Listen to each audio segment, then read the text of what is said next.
Bonsoir à toutes et à tous et merci à vous d'être là pour cette première conférence du pôle du mot de la vie. Nous sommes ravis d'accueillir ce soir deux invités de marque, donc M. Charles Personnat, directeur de l'Institut national du patrimoine, et M. Valérie Préland, directeur exécutif de l'ALI, Alliance internationale pour la protection du patrimoine dans les zones en conflit. Messieurs, nous vous remercions chaleureusement d'avoir accepté notre invitation et de vous être déplacés jusqu'à Saint-Germain-en-Laye pour participer à cette conférence. Cher public, nous tenons à vous remercier pour votre présence à notre conférence, mais aussi pour l'intérêt que vous portez au patrimoine d'Orient, qui fait partie de notre histoire à tous. Avant d'entrer dans le vif du sujet, laissez-moi vous présenter le parcours de nos deux invités.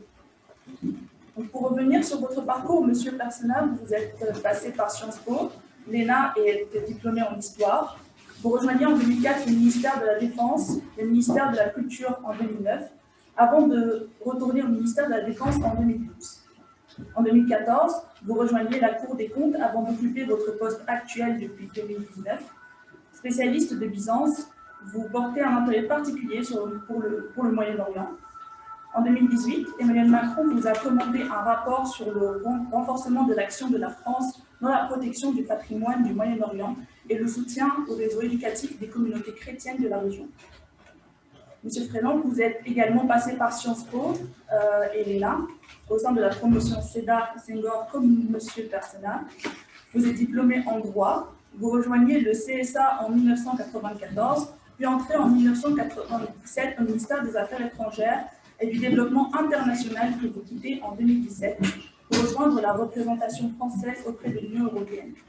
Vous continuez dans le domaine diplomatique en devenant conseiller de Frédéric Mitterrand en 2009, avant de vous engager dans la coopération internationale culturelle à l'ambassade de France en Tunisie en 2010, puis au ministère en 2015. Vous devenez ensuite consul général de France à Boston en 2015, avant de rejoindre la fondation naissante d'ALIF en tant que directeur exécutif. Ainsi, vos parcours respectifs, quoique différents, vous emmenez à la question fondamentale du patrimoine d'Orient. Ces régions est, comme nous le savons tous, la scène de nombreux conflits qui infligent des dégâts importants sur tous les plans, dont les patrimoines qui en sont l'une des premières cibles. En effet, entre pillage, terrorisme, réputation culturelle ou encore destruction massive, ces patrimoines sont en grand danger. Porteur d'une histoire commune qui concerne toute l'humanité, ce patrimoine doit impérativement être protégé et la communauté internationale y a un rôle à jouer. Notre conférence se déroulera donc en deux temps. D'abord, nos invités répondront à nos questions sur l'importance de ce patrimoine, mais également sur les menaces existantes et sur les perspectives de protection et de prévention. Dans un second temps, vous aurez la possibilité de poser vos questions à messieurs Personnat et Préland. Donc, avant de laisser la parole à Thomas et Adi, nous voudrions mettre une petite vidéo de présentation sur la fondation Ali.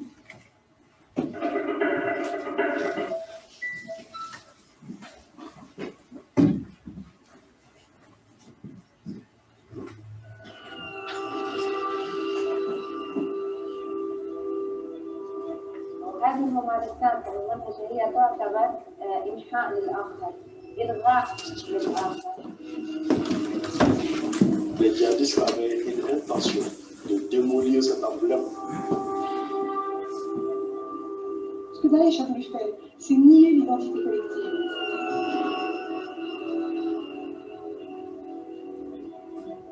The destruction of Palmyra, the savagery in Aleppo,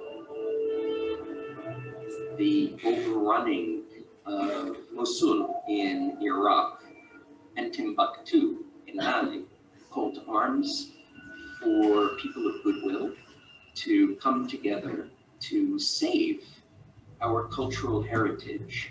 It was really hurtful and devastating, and the first thing that came to mind is this should never ever happen again. Alif est né d'une tribune, la culture contre la barbarie. Il fallait, à ce message de peur et de mort, opposer un message d'espoir et de reconstruction.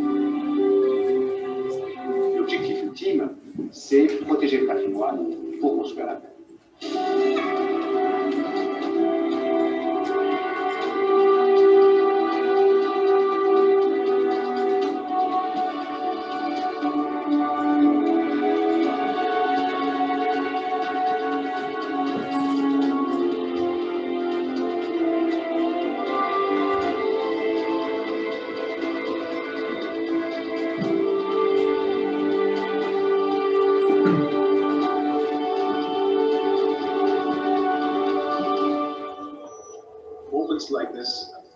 sometimes have to create a better good. And the better good that came out of this is when we came together and said enough is enough. We want a better future for the next generation.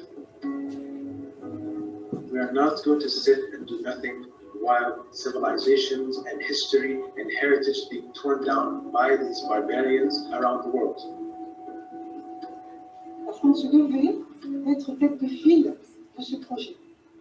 C'est l'outil du multilatéralisme de projet concret dans l'action.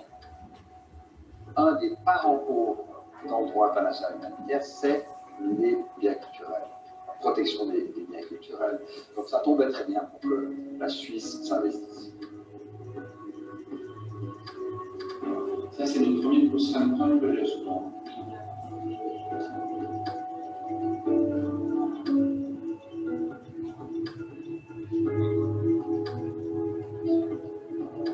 ALIPH is a new kind of international instrument. It functions in an incredibly reactive way with a speedy response to requests from the ground.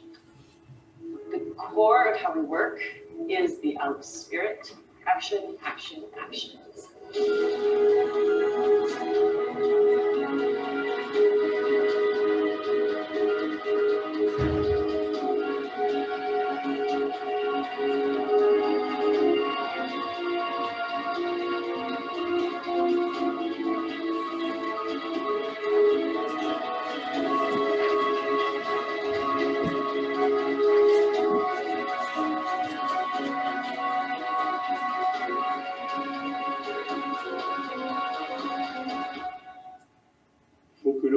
Soit vraiment fiable, porté par des associations ou par des organismes connus.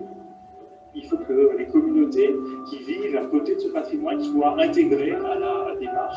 Et il y a un volet aussi formation, sensibilisation qui est pour nous très important.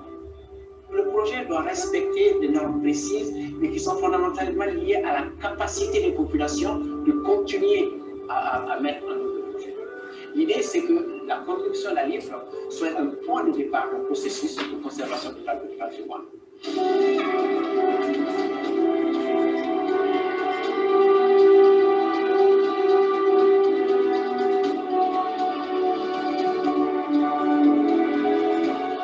Pour avoir travaillé avec plusieurs bailleurs internationaux, ALIPH, ils ont une certaine flexibilité qui est absolument indispensable pour travailler dans ces zones où il se passe beaucoup de choses difficiles à prévoir. C'est pas juste des bailleurs, ils ne donnent pas juste de l'argent, ils accompagnent vraiment dans la construction du projet.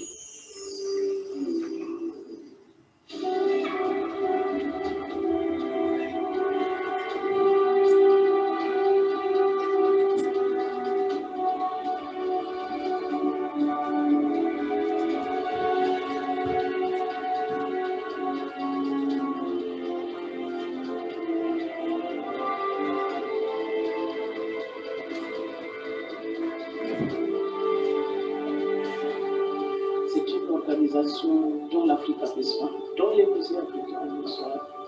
Si demain nos enfants et les enfants de nos enfants arrivent à voir les objets, ce sera en partie grâce à ALIPH.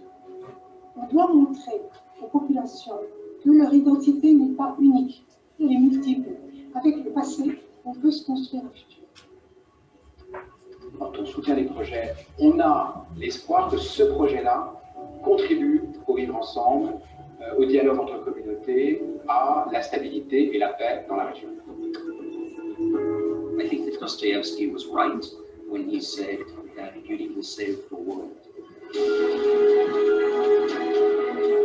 Whether it's Palmyra or Bunyan or Aleppo, beauty is its own form of truth.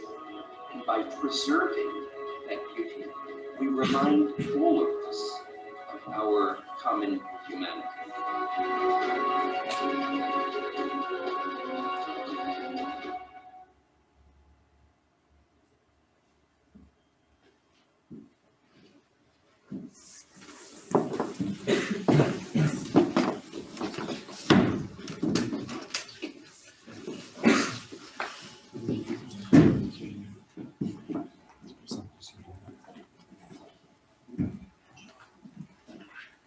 Alors, nous venons de regarder une vidéo. Comment tous vidéos ayant réalisé 5 minutes ont été sponsorisées par une entreprise mystérieuse.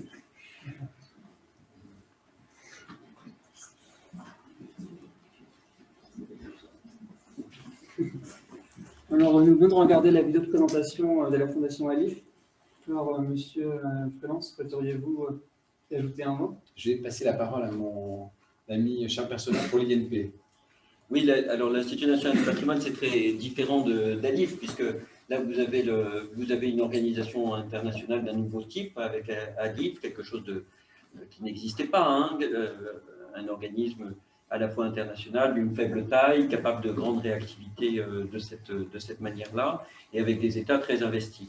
Nous, on est beaucoup plus classique, on est un établissement public administratif, dépendant du ministère de la Culture, qui a comme mission de former les professionnels du patrimoine français, à l'exception des architectes du patrimoine, qui sont formés par l'école de Chaillot, mais tous les autres, c'est-à-dire les conservateurs d'archéologie, de monuments historiques, de musées,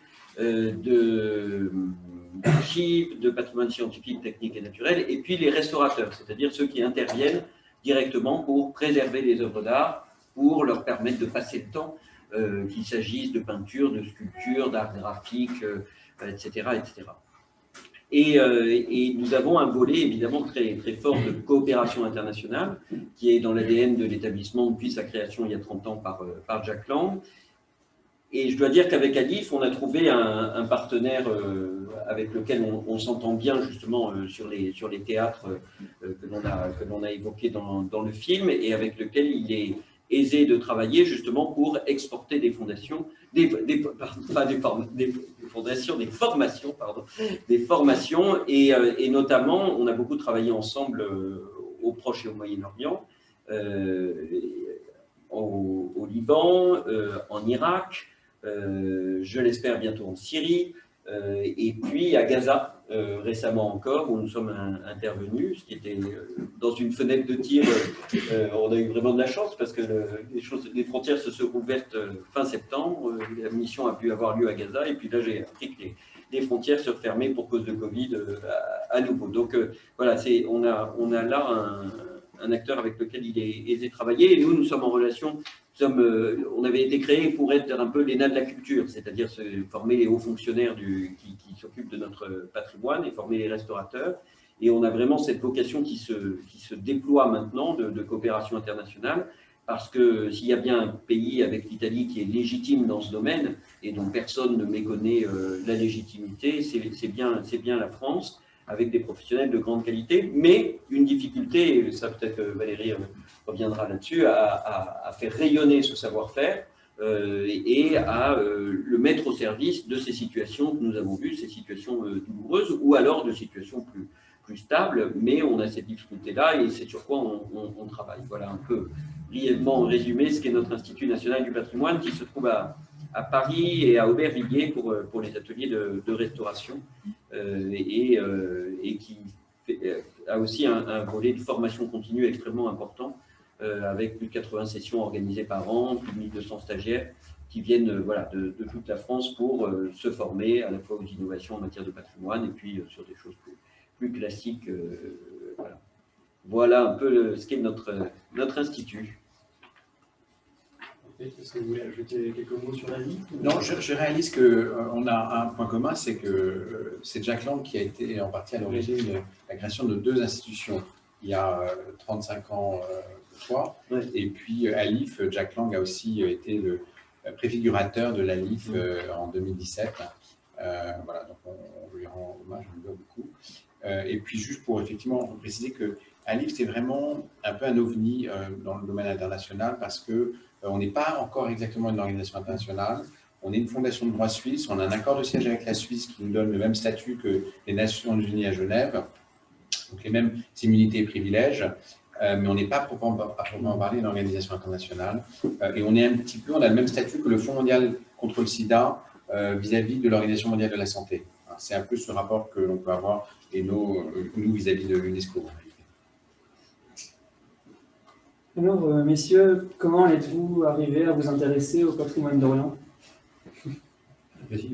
Mais moi, ça a commencé assez tôt. Ça a été rappelé tout à l'heure, j'ai fait de l'histoire byzantine et je continue à en faire.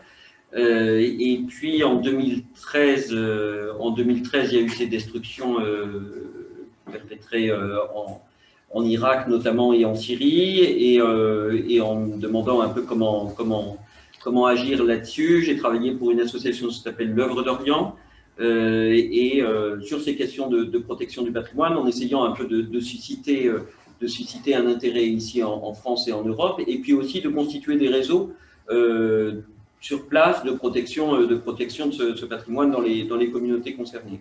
Et puis quand j'ai été nommé à la direction de l'Institut national du patrimoine, ça a pris une ampleur plus importante, puisque c'était plus simplement le patrimoine de certaines communautés, mais l'ensemble de la région qui était une de nos zones de coopération prioritaire, dans le cadre du rapport que j'avais rendu au président de la République, vous l'avez rappelé aussi, en 2018, sur la protection, sur ce que pouvait faire la France pour renforcer son action pour protéger ce patrimoine en danger.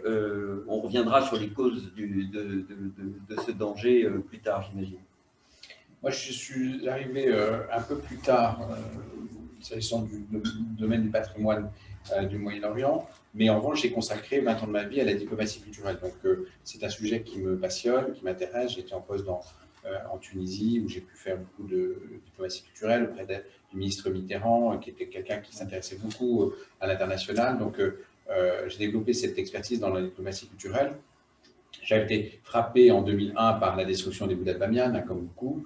Et lorsque j'ai vu apparaître sur le fil d'information du Quai d'Orsay en 2017 qu'on cherchait un directeur exécutif pour une nouvelle organisation, je me suis dit pourquoi pas, ça me changera de l'administration française. Et donc j'ai pris le risque de sortir de ma zone de confort, que je ne regrette pas actuellement, voilà, pour me lancer dans une aventure. L'aventure, c'est de créer une nouvelle organisation en charge de la protection du patrimoine, pas seulement au Moyen-Orient, mais bien dans toutes les zones de conflit, et on verra peut-être qu'il y en a pas seulement au Moyen-Orient.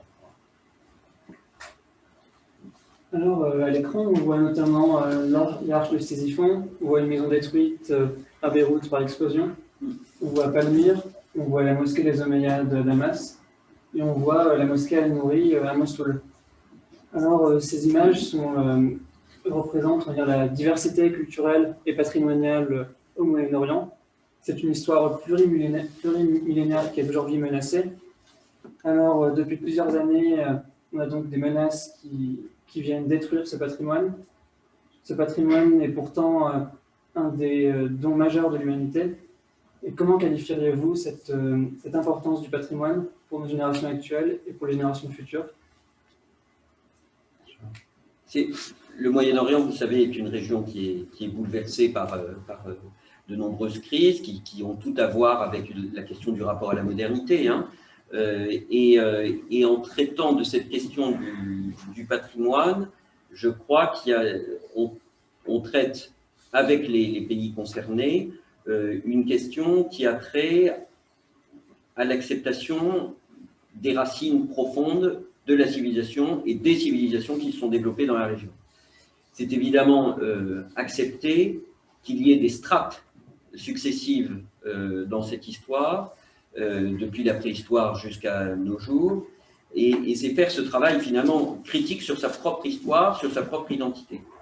Ce qui évidemment entraîne des secousses, et entraîne des raidissements, et entraîne des destructions aussi, on l'a vu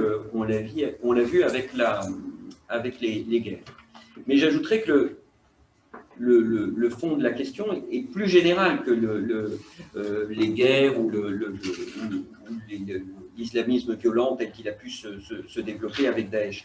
La question, elle est vraiment le rapport de ces sociétés avec leur passé, et un passé qui est remis en cause d'abord par l'explosion urbaine, des sociétés traversées effectivement parfois par la violence, mais par la crise écologique également. Et en fait, tout ça s'enchevêtre et menace d'extirper ce qui, pourtant, fait l'originalité profonde de cette région. Je veux dire, il y a quelques régions dans le monde, je dirais le bassin du Yangtze, du fleuve jaune, cette région et puis quelques autres, mais qui peuvent s'enorgueillir d'être les berceaux de l'humanité et d'avoir cette épaisseur historique. Eh bien, Moyen-Orient en fait évidemment partie, et la crise que nous connaissons menace en partie d'effacer cela et de ne pas permettre aux sociétés qui justement se posent cette question de leur rapport à la modernité de s'affilier, de se relier à ce passé. Et donc c'est pour ça, je crois, que nous souhaitons travailler non pas seuls, hein, mais vraiment avec nos collègues de l'ensemble du Moyen-Orient qui sont extrêmement mobilisés, sans lesquels on ne peut rien faire de toute façon, mais en appui de leur travail. Et je dois dire, et je finirai par cela, que on voit aussi que la crise du patrimoine dans la région, c'est aussi une crise des États. C'est-à-dire que la protection du patrimoine dans toute la région, c'est longtemps fait parce qu'il y avait des États qui étaient en mesure, avec des administrations plus ou moins compétentes, mais globalement là, et en mesure de s'assurer de la protection de ce patrimoine. La dissolution d'un certain nombre d'États à cause des crises du Moyen-Orient a un impact direct sur les administrations qui protégeaient ce patrimoine et qui, s'effritant, eh bien, laisse le patrimoine être détruit et suscite évidemment toutes les possibilités de trafic sur lesquelles on reviendra certainement. Bon, ça risque d'être un petit peu du Condé, du Comté ce soir. Parce oui. On est assez d'accord sur beaucoup de choses avec Charles. Donc, moi, alors, d'abord, effectivement, le patrimoine aujourd'hui, dans le monde, il est confronté à ce que j'appellerais les 3 C. D'abord, le conflit, vous avez raison, et c'est vrai que le conflit ces dernières années, c'est essentiellement le Sahel, l'Afrique et le Moyen-Orient, et donc il est fortement menacé là. Menacé de diverses manières, s'agissant des conflits. Le patrimoine, il peut être le dommage collatéral d'un conflit. C'est le cas essentiellement au Yémen, où c'est moins une cible qu'un dommage collatéral. Il peut être une cible, et on l'a vu avec les images tout à l'heure de Daesh, et il est clair que le patrimoine était une cible, sans doute parce qu'il représentait l'autre, la différence, ce qui était avant l'islam, ce qui est parfois conçu comme ça. Et puis, il peut être aussi une arme. Et là, on voit bien que la projection de ces images, c'était de faire en sorte que ça terrorise. On a pu voir à quel point le patrimoine était une arme de guerre. Deuxième défi, c'est le changement climatique. Le patrimoine de ces pays comme au Sahel, il est confronté au changement climatique. On le voit avec le tombeau des Askia, où tout ce qui est entretien quotidien d'un patrimoine de terre s'abîme naturellement avec la désertification. On le voit aussi avec le patrimoine d'Irak, avec l'embouchure de l'Euphrate, etc., et la montée des eaux qui entament ce patrimoine. Et puis la troisième aussi, je dirais, le troisième défi, c'est la troisième C, c'est le crime, c'est-à-dire le crime dont la corruption, hein, l'urbanisation souvent s'accompagne de corruption et par conséquent elle est incontrôlée et elle abîme le patrimoine. On le voit notamment dans certains pays d'Afrique ou du Moyen-Orient, pas seulement d'ailleurs, parfois en Europe. Hein. Et puis encore, le crime, c'est le trafic illicite de biens culturels. Il faut bien voir que le trafic illicite de biens culturels, selon certaines sources, c'est la troisième source de financement du terrorisme dans le monde aujourd'hui. Et c'est l'une des raisons pour lesquelles ALIPH a vocation à protéger le patrimoine, protéger et documenter le patrimoine des sites archéologiques, des musées, de façon à pouvoir lutter contre ce trafic illicite. Il faut prendre deux exemples concrets qui complètent ce que vient de dire Valérie. En Libye, par exemple. En Libye, le patrimoine antique et chrétien de la Cyrénaïque n'avait jamais fait l'objet de destruction particulière, et au contraire, il y avait plutôt une appropriation locale assez forte, avec malgré tout une direction des antiquités qui veillait à sa protection. La guerre en Libye a occasionné non pas des destructions comme on a pu en voir en Irak ou en Syrie, volontaire de vandalisme de ce patrimoine, mais simplement, il n'y avait plus de direction des antiquités, les services de l'urbanisme étaient en déshérence, eh bien les gens ont commencé à construire, par exemple, la sirène sur les nécropoles grecques. Tout ce qu'ils n'avaient pas pu faire, et donc ils ont coulé du béton pour les fondations de leurs maisons dans les nécropoles grecques. Voilà. Typiquement, un État qui s'effondre et le patrimoine... donc vous voyez, c'est un mélange de beaucoup de choses, c'est-à-dire il y a une crise, il y a une guerre, il y a un délitement de l'État, etc. Beyrouth, l'explosion, c'est un peu ça aussi, c'est-à-dire, sans parler des causes immédiates de l'explosion, on voit bien que cette explosion, elle est d'abord due à l'incurie générale, à l'absence de plan d'urbanisme, et tout ça fait que les 3 derniers quartiers qui avaient été moins touchés que les autres par la guerre civile, eh bien, se prennent de plein fouet l'explosion. Et donc voilà, on a toujours un mélange de raisons, de facteurs qui amènent à cette destruction du patrimoine sur lequel on essaie d'agir. Alors, on voit bien que ce patrimoine au Moyen-Orient est redécouvert au XIXe siècle par les puissances européennes qui s'y installent. Alors, 2 questions pour M. Personnaz. Comment ce patrimoine était-il perçu avant l'arrivée des Européens qu'ils importent une notion de patrimoine développée au XIXe? Et justement, quel rapport entre la puissance européenne et le patrimoine d'Orient? C'est une question très intéressante, celle-ci, parce qu'en fait, elle a des conséquences contemporaines extrêmement importantes. Vous l'avez dit, à partir, disons, de l'expédition d'Égypte, les puissances européennes s'intéressent à la redécouverte du patrimoine antique de la région, d'abord surtout antique, ensuite le patrimoine chrétien et islamique, mais dans un second temps seulement. Et ce qui est intéressant, c'est que les directions des antiquités qui se créent dans ces pays se créent sur un modèle européen, avec une colonne vertébrale qui est l'archéologie, hein, c'est vraiment ça le cœur du système, et vont fouiller et protéger ces sites, et protéger les collections qui en sortent, et donc construire un certain nombre de musées dans des moments aussi de construction nationale, et donc où on réintègre l'Égypte pharaonique à l'histoire égyptienne, le Liban phénicien à l'histoire libanaise, etc.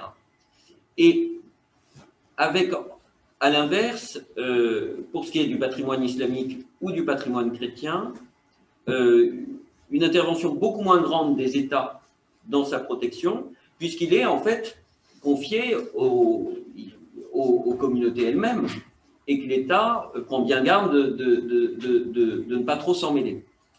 Ce qui fait qu'en fait, vous avez un peu, il me semble, et ça mériterait d'être... C'est un travail qui n'est pas fait, mais je pense qu'il y a un travail de recherche à faire, et vous avez un peu dans le Moyen-Orient 2 régimes de protection.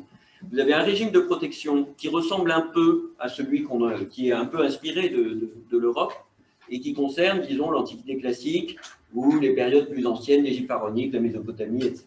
Bon. Et puis vous avez... Et qui, par extension, s'est étendu aux autres monuments jusqu'au XVIIe siècle, mais qui laisse persister un régime de protection communautaire par le système des biens waqf, qui sont un système de biens de main morte, hein, et qui sont aussi une forme de transmission patrimoniale. Mais vous voyez, le mot patrimoine lui-même a une traduction en arabe qui n'est pas aisée. En général, il est souvent traduit, direction du patrimoine, on le traduit assez facilement par direction des antiquités. Et donc, voilà, et je pense qu'il y a quelque chose de très, très intéressant et qui mériterait d'être creusé davantage. D'ailleurs, je le fais là parce que je n'ai pas toutes les clés encore pour poser ça, parce que je pense que dans la réception de la question patrimoniale au Moyen-Orient, dans son ensemble, hein, j'inclus le monde arabe, le monde persan, le monde turc, eh bien c'est une question qui mérite d'être posée et qui est tout à fait significative. Voilà, mais moi je la perçois petit à petit, je ne l'avais pas perçue au départ. Mais c'est vrai que, juste pour vous c'est vrai qu'aujourd'hui on perçoit ce patrimoine dans sa globalité quand on pense au Moyen-Orient, et quand je dis dans sa globalité, c'est dans sa diversité type, c'est-à-dire les édifices cultuels et religieux ont une très grande importance de notre point de vue pour la protection du patrimoine dans ces pays, alors qu'effectivement, il n'est pas forcément perçu comme un patrimoine par une administration qui centre son action sur l'archéologie, sur le monumental, et qui n'avait pas prévu finalement de s'intéresser au patrimoine religieux quelque part. Et la crainte, j'imagine, mais comme ça peut l'être aussi chez nous, c'est toujours la crainte de la muséification. C'est-à-dire qu'à partir du moment où on patrimonialise un objet, mais c'est la même chose, vous avez vu les débats autour de Notre-Dame, hein, est-ce que Notre-Dame est fondamentalement, reste fondamentalement un lieu de culte, ou est-ce que c'est un objet patrimonial? Est-ce que ça veut dire, quand on dit objet patrimonial, est-ce que ça veut dire qu'on le dévitalise de sa fonction religieuse? C'est une question évidemment qui se pose très fortement au Moyen-Orient, et donc il faut trouver les moyens d'y répondre de manière adaptée en montrant que la patrimonialisation, le respect et la volonté de transmettre une certaine forme d'intégrité du patrimoine ne va pas à l'encontre de l'utilisation culturelle, notamment de ce patrimoine. C'est une question qui se pose chez nous, mais c'est une question qui se pose très fortement, évidemment, au Moyen-Orient. Ok, parfait, merci beaucoup. On a commencé à parler un petit peu de conflits, mais maintenant on va vraiment rentrer dans le vif du sujet, puisque la multiplication des tensions et des conflits au Moyen-Orient a vraiment mis en danger ce patrimoine culturel, qu'il soit matériel ou immatériel. On peut ainsi citer les destructions des sites de Palmyre, de Notre-Dame-de-l'Eure, de la mosquée Al-Nouri et encore bien d'autres. Ce qu'on voit avec ces destructions, c'est qu'il y a une vraie volonté de détruire une identité collective pour créer une identité finalement qui est ex nihilo. Plus récemment, la menace du patrimoine pèse sur le patrimoine du Haut-Karabakh, qui est passé sous contrôle azéri depuis le cessez-le-feu de l'année dernière. Comment la destruction du patrimoine en temps de guerre s'inscrit-elle dans une volonté d'effacer l'autre? Y a-t-il un risque de destruction généralisée du patrimoine arménien par l'Azerbaïdjan? Alors peut-être de manière générale, d'abord, je crois qu'effectivement, et ça c'est une notion qu'il faut bien avoir en tête, le patrimoine c'est jamais neutre et c'est toujours politique. Et que donc par exemple, si dans vos carrières vous êtes amené à travailler dans le domaine de la culture et à aborder le patrimoine, il faut toujours l'aborder de manière, en ayant conscience que c'est politique, que c'est porteur de valeurs, que c'est porteur d'identité et qu'on ne peut pas le traiter sans avoir ça en tête.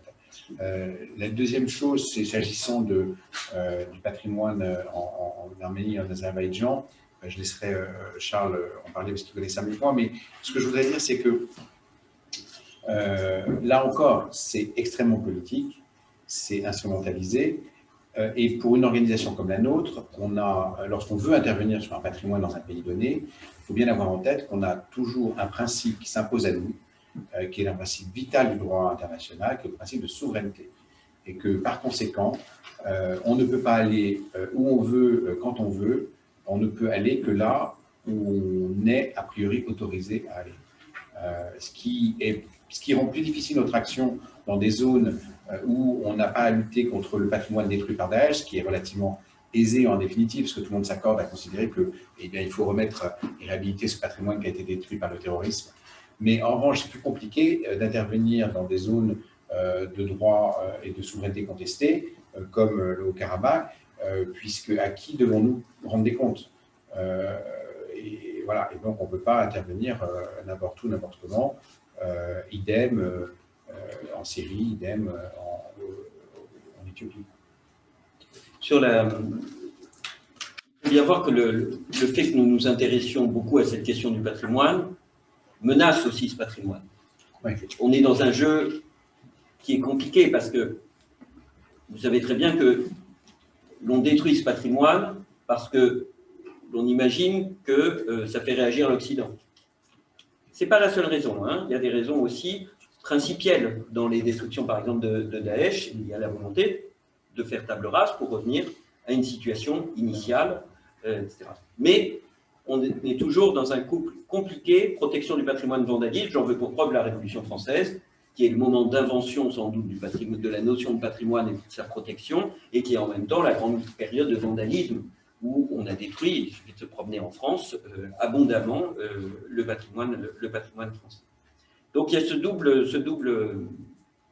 Mais il est certain qu'aujourd'hui, dans un certain nombre de cas, on voit bien que la destruction du patrimoine est la suite d'une volonté d'éradication de l'ennemi. C'est-à-dire que non content de détruire l'ennemi, on veut aussi extirper ses racines profondes et en finir définitivement avec toute trace de son histoire. C'est ainsi que, vous le savez, le génocide en Arménie, le génocide des Arméniens en 1915, qui a causé la mort de centaines de milliers, de millions d'Arméniens, a été suivi pendant des décennies par l'abandon, voire la destruction de l'ensemble du patrimoine arménien. Sans communauté, pas de patrimoine. Et le risque, c'est qu'évidemment, quand les communautés sont détruites, le patrimoine suit. Et vous voyez que dans la volonté d'éradication, dans ce cas précis, hein, du génocide arménien, il y a eu la volonté ensuite de détruire les traces mêmes de l'histoire de ces personnes. Vous avez exactement la même chose dans l'Est de l'Europe, hein. D'ailleurs, avec le patrimoine juif, laissé soit détruit, soit laissé dans un abandon jusqu'à des périodes même récentes, hein, qui fait que la trace même de la vie de ces populations n'existe pas et que l'on va détruire jusqu'au cimetière, quelque chose d'éminemment sacré. Enfin, si le respect des morts est au fondement même de notre humanité. L'entrée dans l'humanité, c'est le respect des morts. Néandertal enterre ses morts, c'est l'entrée dans l'humanité. Et donc, quand on commence à toucher à ce genre de choses, on touche à des choses tout à fait fondamentales. Ce qui se passe au Karabakh est de cet ordre-là, c'est-à-dire que vous avez un Caucase extrêmement complexe, au nord et au sud du Caucase, de populations mêlées historiquement, de religions mêlées historiquement, la main de Staline qui fait des frontières de façon totalement perverse, de manière à toujours avoir une minorité dans la majorité, etc. Ces frontières qui deviennent, par la force des choses et un peu par le hasard des choses, des frontières internationales. Et aujourd'hui, cette situation où un État puissant, riche, intervient sur ce qui, en droit international, est discuté, une région qui, historiquement, est une région arménienne. Ce qui est intéressant dans ce cas-là, c'est que l'Azerbaïdjan a nourri un certain nombre de théories pour expliquer comment ce patrimoine n'était pas arménien et qu'il fallait le désarméniser. Donc on voit bien que là, même dans cette construction intellectuelle, il y a la volonté d'en finir avec l'identité de son adversaire. On est dans des guerres terribles aujourd'hui. On est dans des guerres qui mettent en cause l'identité même et l'existence même de l'adversaire. Au XVIIIe siècle, quand la France et l'Angleterre se combattent, on n'a jamais pensé en France qu'on allait en finir avec l'Angleterre. Et les échanges entre les savants et le commerce se poursuit, on se bat, on commerce en même temps. Les naturalistes du Jardin du Roi envoient des échantillons à Kew Gardens et réciproquement, et en même temps on se canonne. Là, c'est plus du tout, on n'est pas dans cette forme de guerre, on est dans des guerres où l'identité de l'autre est en cause. Alors là, il se trouve que c'est l'Azerbaïdjan face à l'Arménie, tout petit État, enclavé, etc. Donc avec une vraie menace sur la pérennité du patrimoine arménien au Karabakh, et sur laquelle nous devons être collectivement tous très vigilants en disant aux Azerbaïdjanais, être membre de la communauté des nations, c'est savoir respecter ce qui fait l'identité des peuples qui composent ces nations. Et donc je crois que notre rôle avec les Azerbaïdjanais, comme avec l'ensemble des pays du Caucase et du Caucase Sud, Géorgie, Arménie et Azerbaïdjan, c'est de leur dire, voilà, vous êtes tous comptables d'un patrimoine qui est croisé. En Arménie, il y a du patrimoine azéri, il y a du patrimoine persan, il y a du patrimoine géorgien, et donc les Arméniens doivent préserver ce patrimoine.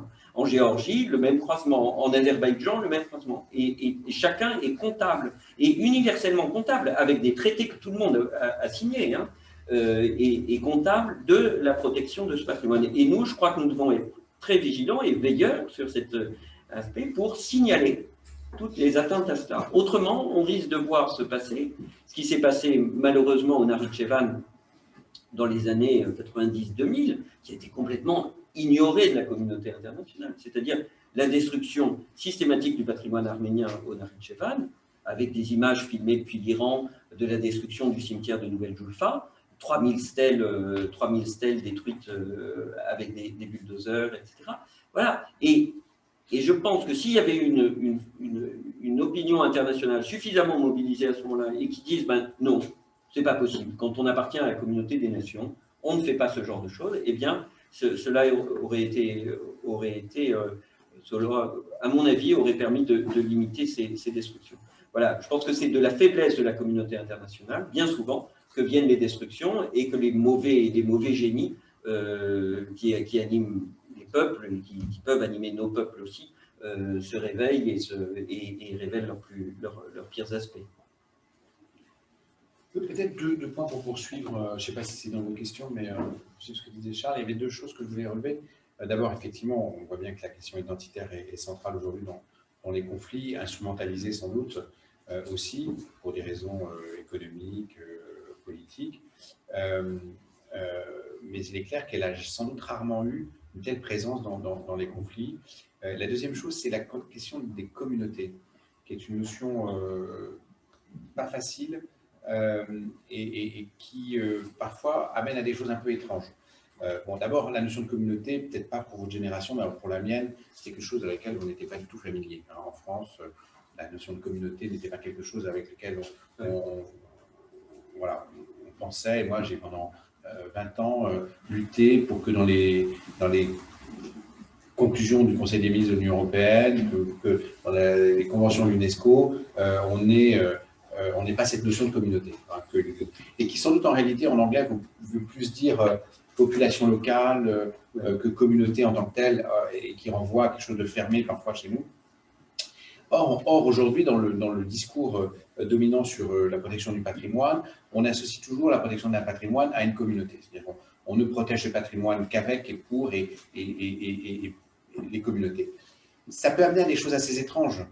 De considérer que dès lors qu'il n'y a plus de communauté juive à Mossoul, ben, on n'a pas à s'intéresser à la dernière synagogue de Mossoul, qui est pour moi quelque chose d'un peu étrange. C'est comme si on pouvait considérer qu'il n'y a plus de juifs dans certaines parties d'Europe de l'Est, et donc par conséquent, on n'a pas à s'intéresser aux synagogues de l'Europe de l'Est. Et donc cette notion de communauté, parfois, elle nous amène à des simplifications assez étranges en matière de protection du patrimoine, et je pense qu'il faut être attentif à ça, parce que sinon on se contente souvent de lieux communs en la matière. Merci beaucoup. Alors après avoir parlé un peu de conflit, on va parler d'instabilité plus généralement, puisqu'au Moyen-Orient, on pourrait presque parler d'instabilité chronique entre conflits religieux, ethniques, politiques ou liés aux ressources naturelles. On peut avoir l'impression que tout est prétexte au conflit. Le patrimoine est alors en proie aux destructions, qu'elles soient collatérales ou idéologiques. Comment a évolué le risque sur ces patrimoines ces dernières décennies et quelle est la nature de ces menaces aujourd'hui?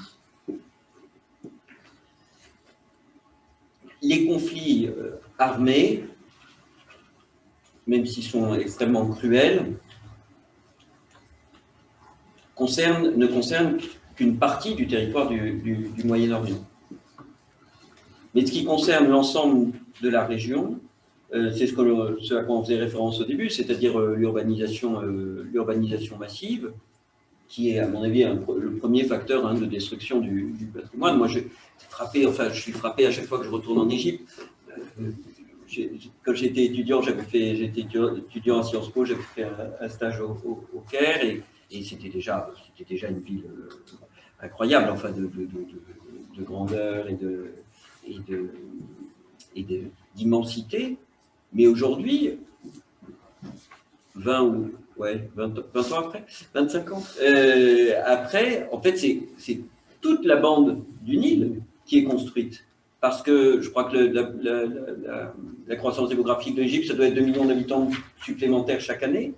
Et ben donc, il a fallu loger ses habitants, construire les écoles, construire les mairies, construire des voies. Et c'est incroyable de voir cette progression. Et évidemment, dans un pays comme l'Égypte qui s'est construit, enfin, dont toute l'histoire est autour du Nil, eh bien, cette intensification urbanistique a des conséquences, des conséquences gravissimes, même dans un État qui pourtant est un État avec une administration, alors certes très lourde, mais qui existe et qui contrôle un certain nombre de choses. Autre exemple inverse, c'est le Liban.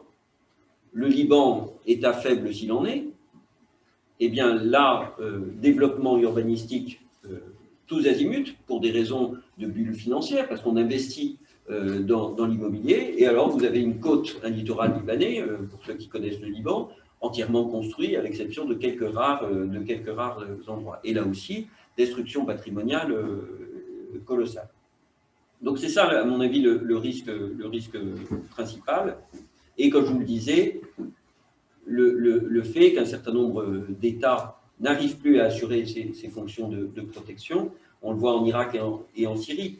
En Syrie, la direction des Antiquités, malgré tout, a réussi à fonctionner depuis 2011. Elle a même continué à payer ses fonctionnaires dans les zones qui étaient tenues par Daesh, par des miracles de finances locales, j'imagine. Mais en tout cas, ce qui fait que au moins Damas était au courant, la direction des Antiquités, des destructions. Ils ont protégé les collections des musées.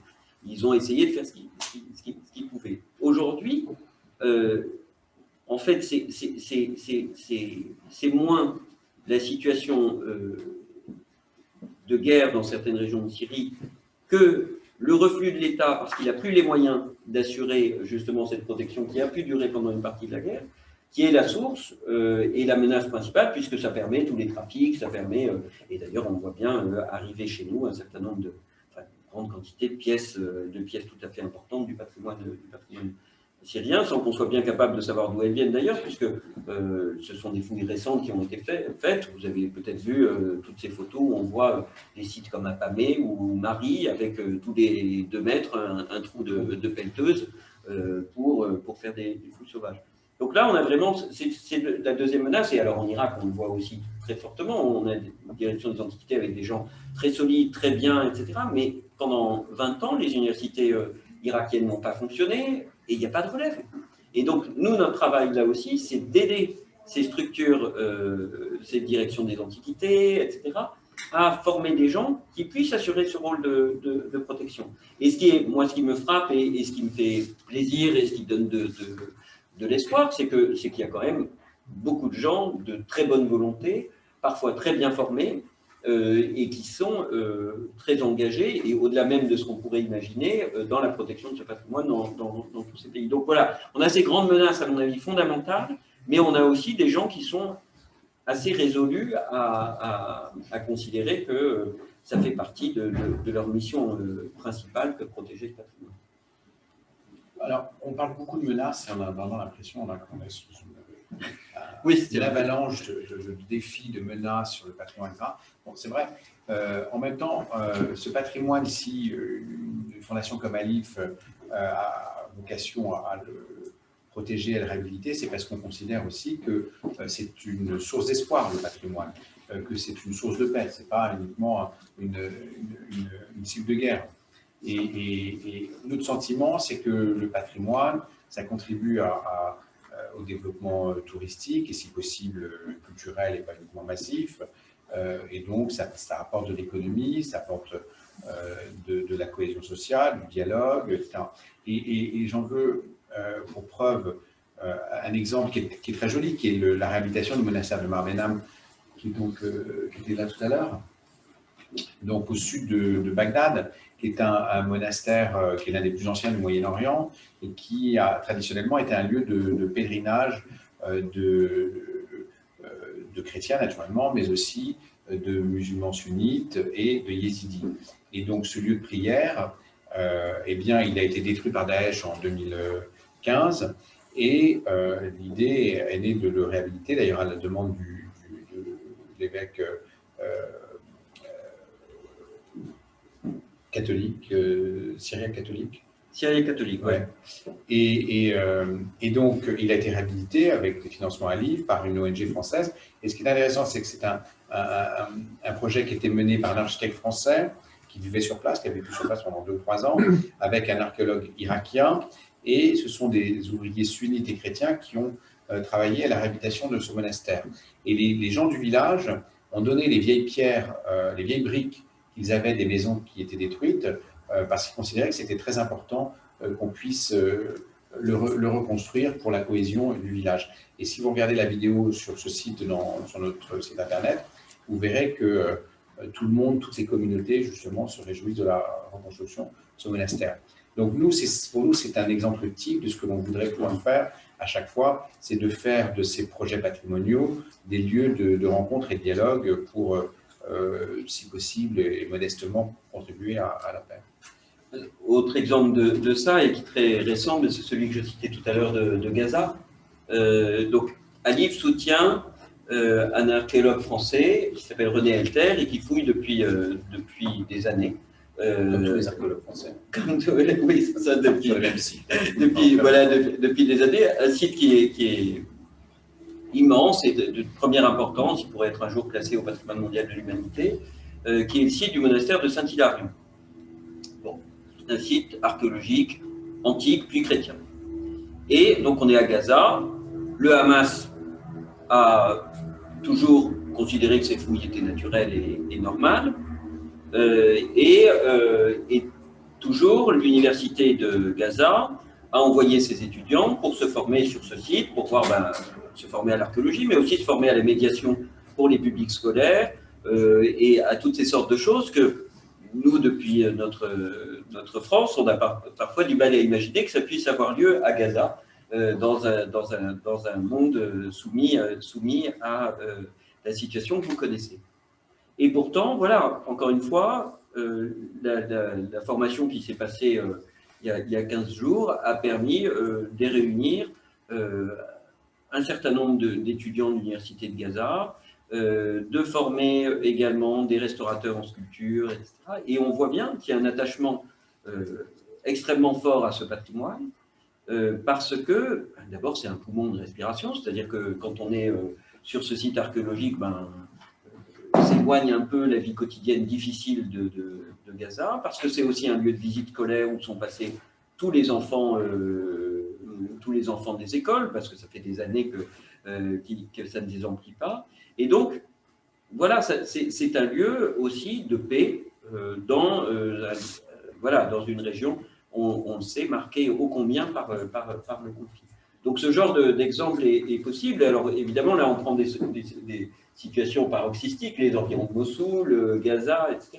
Mais il y a beaucoup d'endroits où les choses se posent de façon plus calme et posée, même si les régions sont instables, et où la préservation du patrimoine constitue aussi un atout pour le développement local, et on espère un jour le développement touristique local.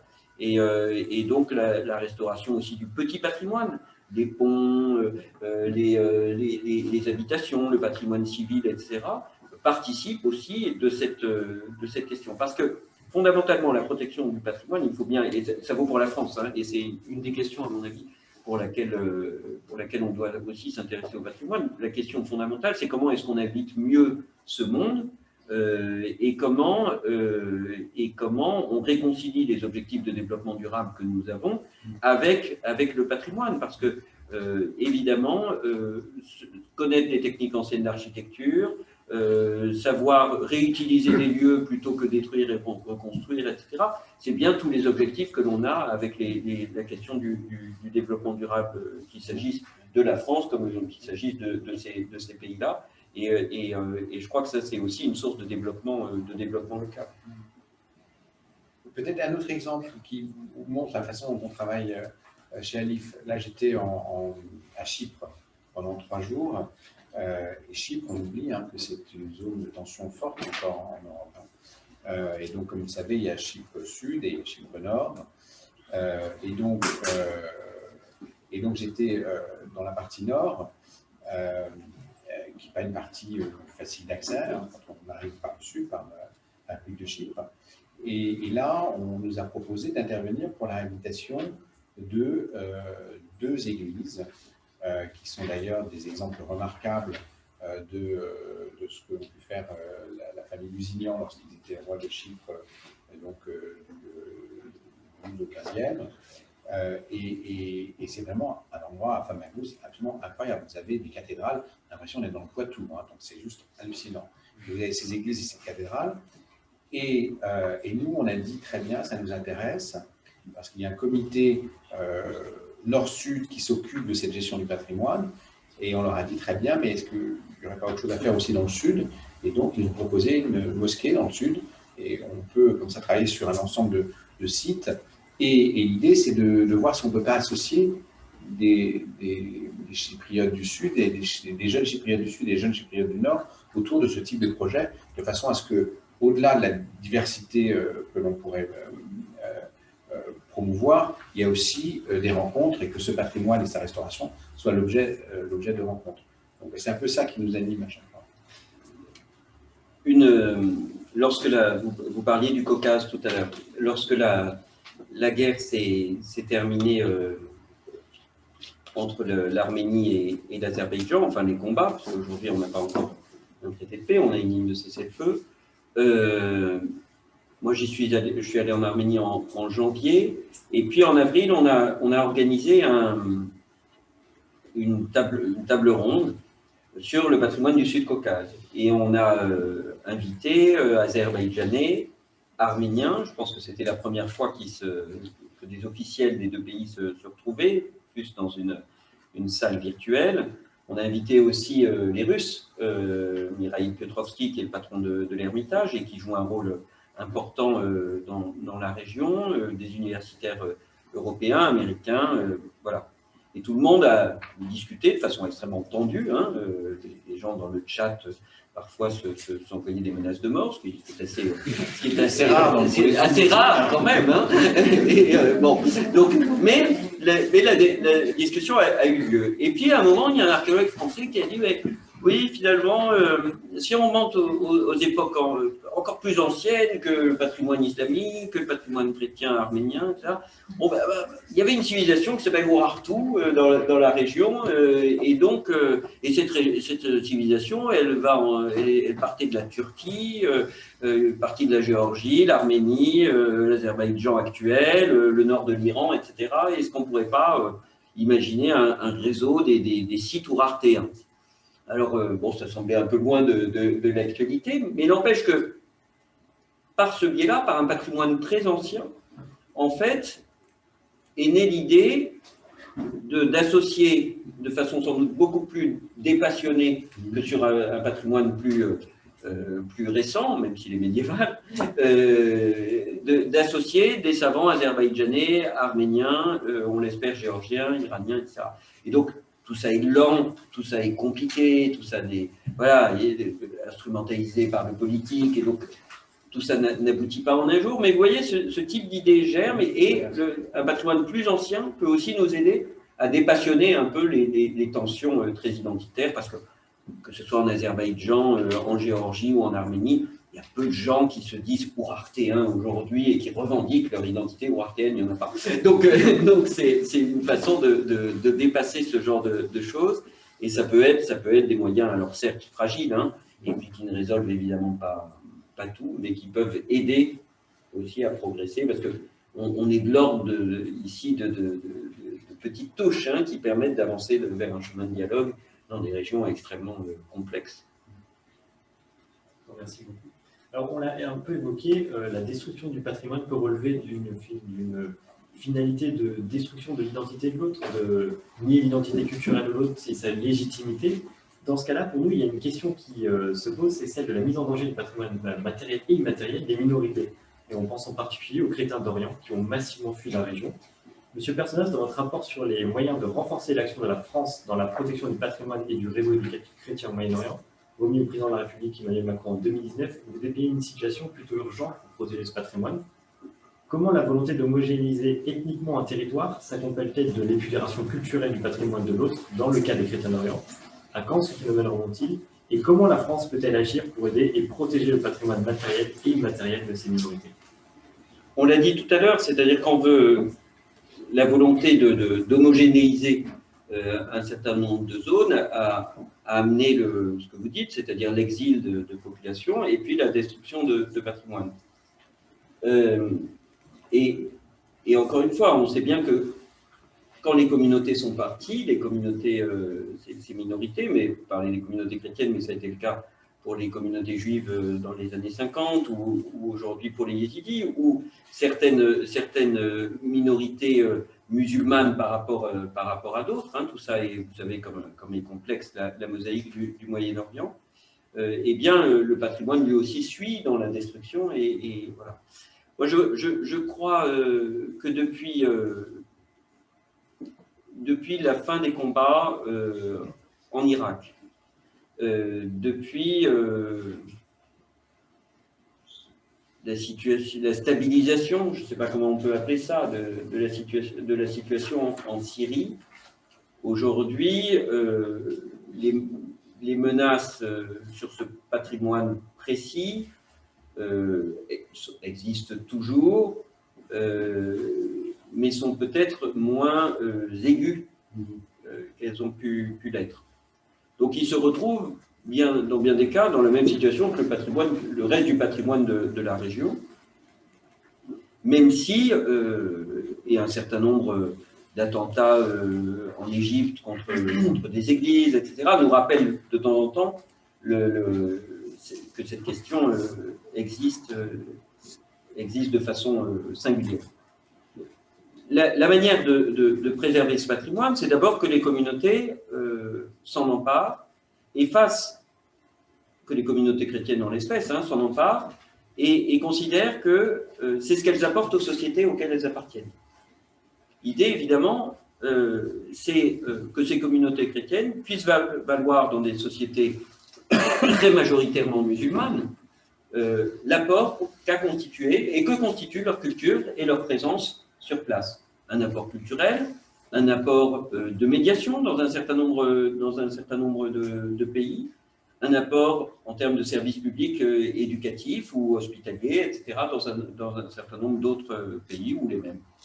Et donc, c'est moins, je crois, en singularisant ce patrimoine qu'en montrant comment il enrichit les sociétés tout entières et qu'il fait participer ces communautés à la construction des sociétés arabes dans leur complexité et dans leur intégralité, qu'il est important de le concevoir. C'est d'ailleurs intéressant de voir que, pour prendre le cas de l'Égypte, qui est le pays qui peut-être est le plus tôt intéressé à cette question de patrimoine du fait des suites de l'expédition en Égypte, vers les années 1900, vous avez à la fois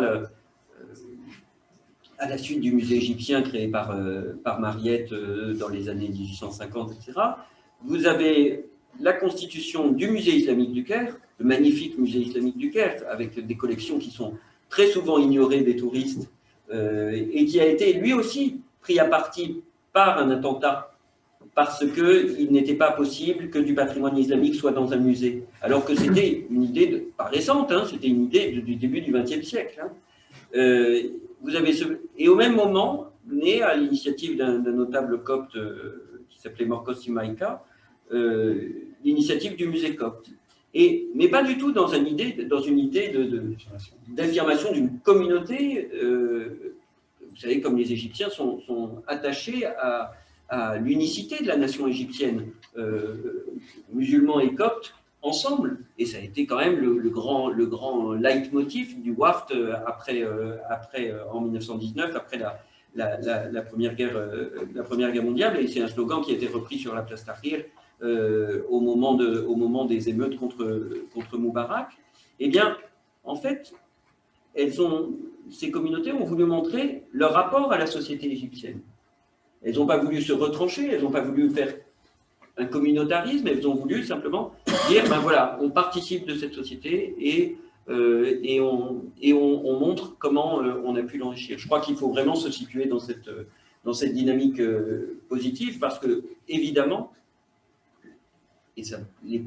l'avenir des communautés chrétiennes au Moyen-Orient, comme l'avenir de leur patrimoine, ne se fera que si les musulmans ultra-majoritaires acceptent qu'il se fasse. Et donc il faut que tout le monde soit d'accord sur cet objectif commun d'une complexité des sociétés et de la prise en compte de la diversité des religions, ce qui induit une réflexion sur la citoyenneté. Comment est-ce qu'on associe une citoyenneté à l'occidental, individuelle, etc., et en même temps une citoyenneté communautaire héritée de l'héritage politique qui vient de l'Empire ottoman. Et, voilà. Et donc c'est dans cette articulation, et c'est quand on a nié cette articulation à mon avis, dans un certain nombre de constitutions des pays arabes des années 20 et 30, que c'est noué un problème, soit de destruction des communautés, soit de mise en cause des individus. Et voilà, donc on joue toujours sur ces registres-là, et je pense que c'est un travail qui est en train de se faire malgré les crises, malgré les difficultés, malgré les exils, malgré des communautés qui souffrent, etc. etc. Et si je peux mettre, moi, ce que je trouve intéressant aussi, c'est l'évolution de l'approche de pays comme l'Arabie Saoudite, comme les Émirats Arabes Unis, sur ce qu'est le patrimoine et ce que doit être le patrimoine et la politique publique en matière patrimoniale. C'est quand même assez remarquable de voir qu'en 10 ans, on a 2 pays qui se sont investis, un, dans la reconnaissance de la diversité de leur patrimoine.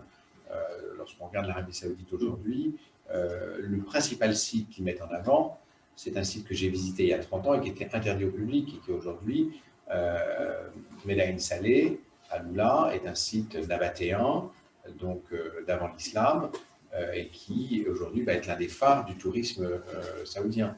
Donc c'est une évolution quand même très forte et très remarquable.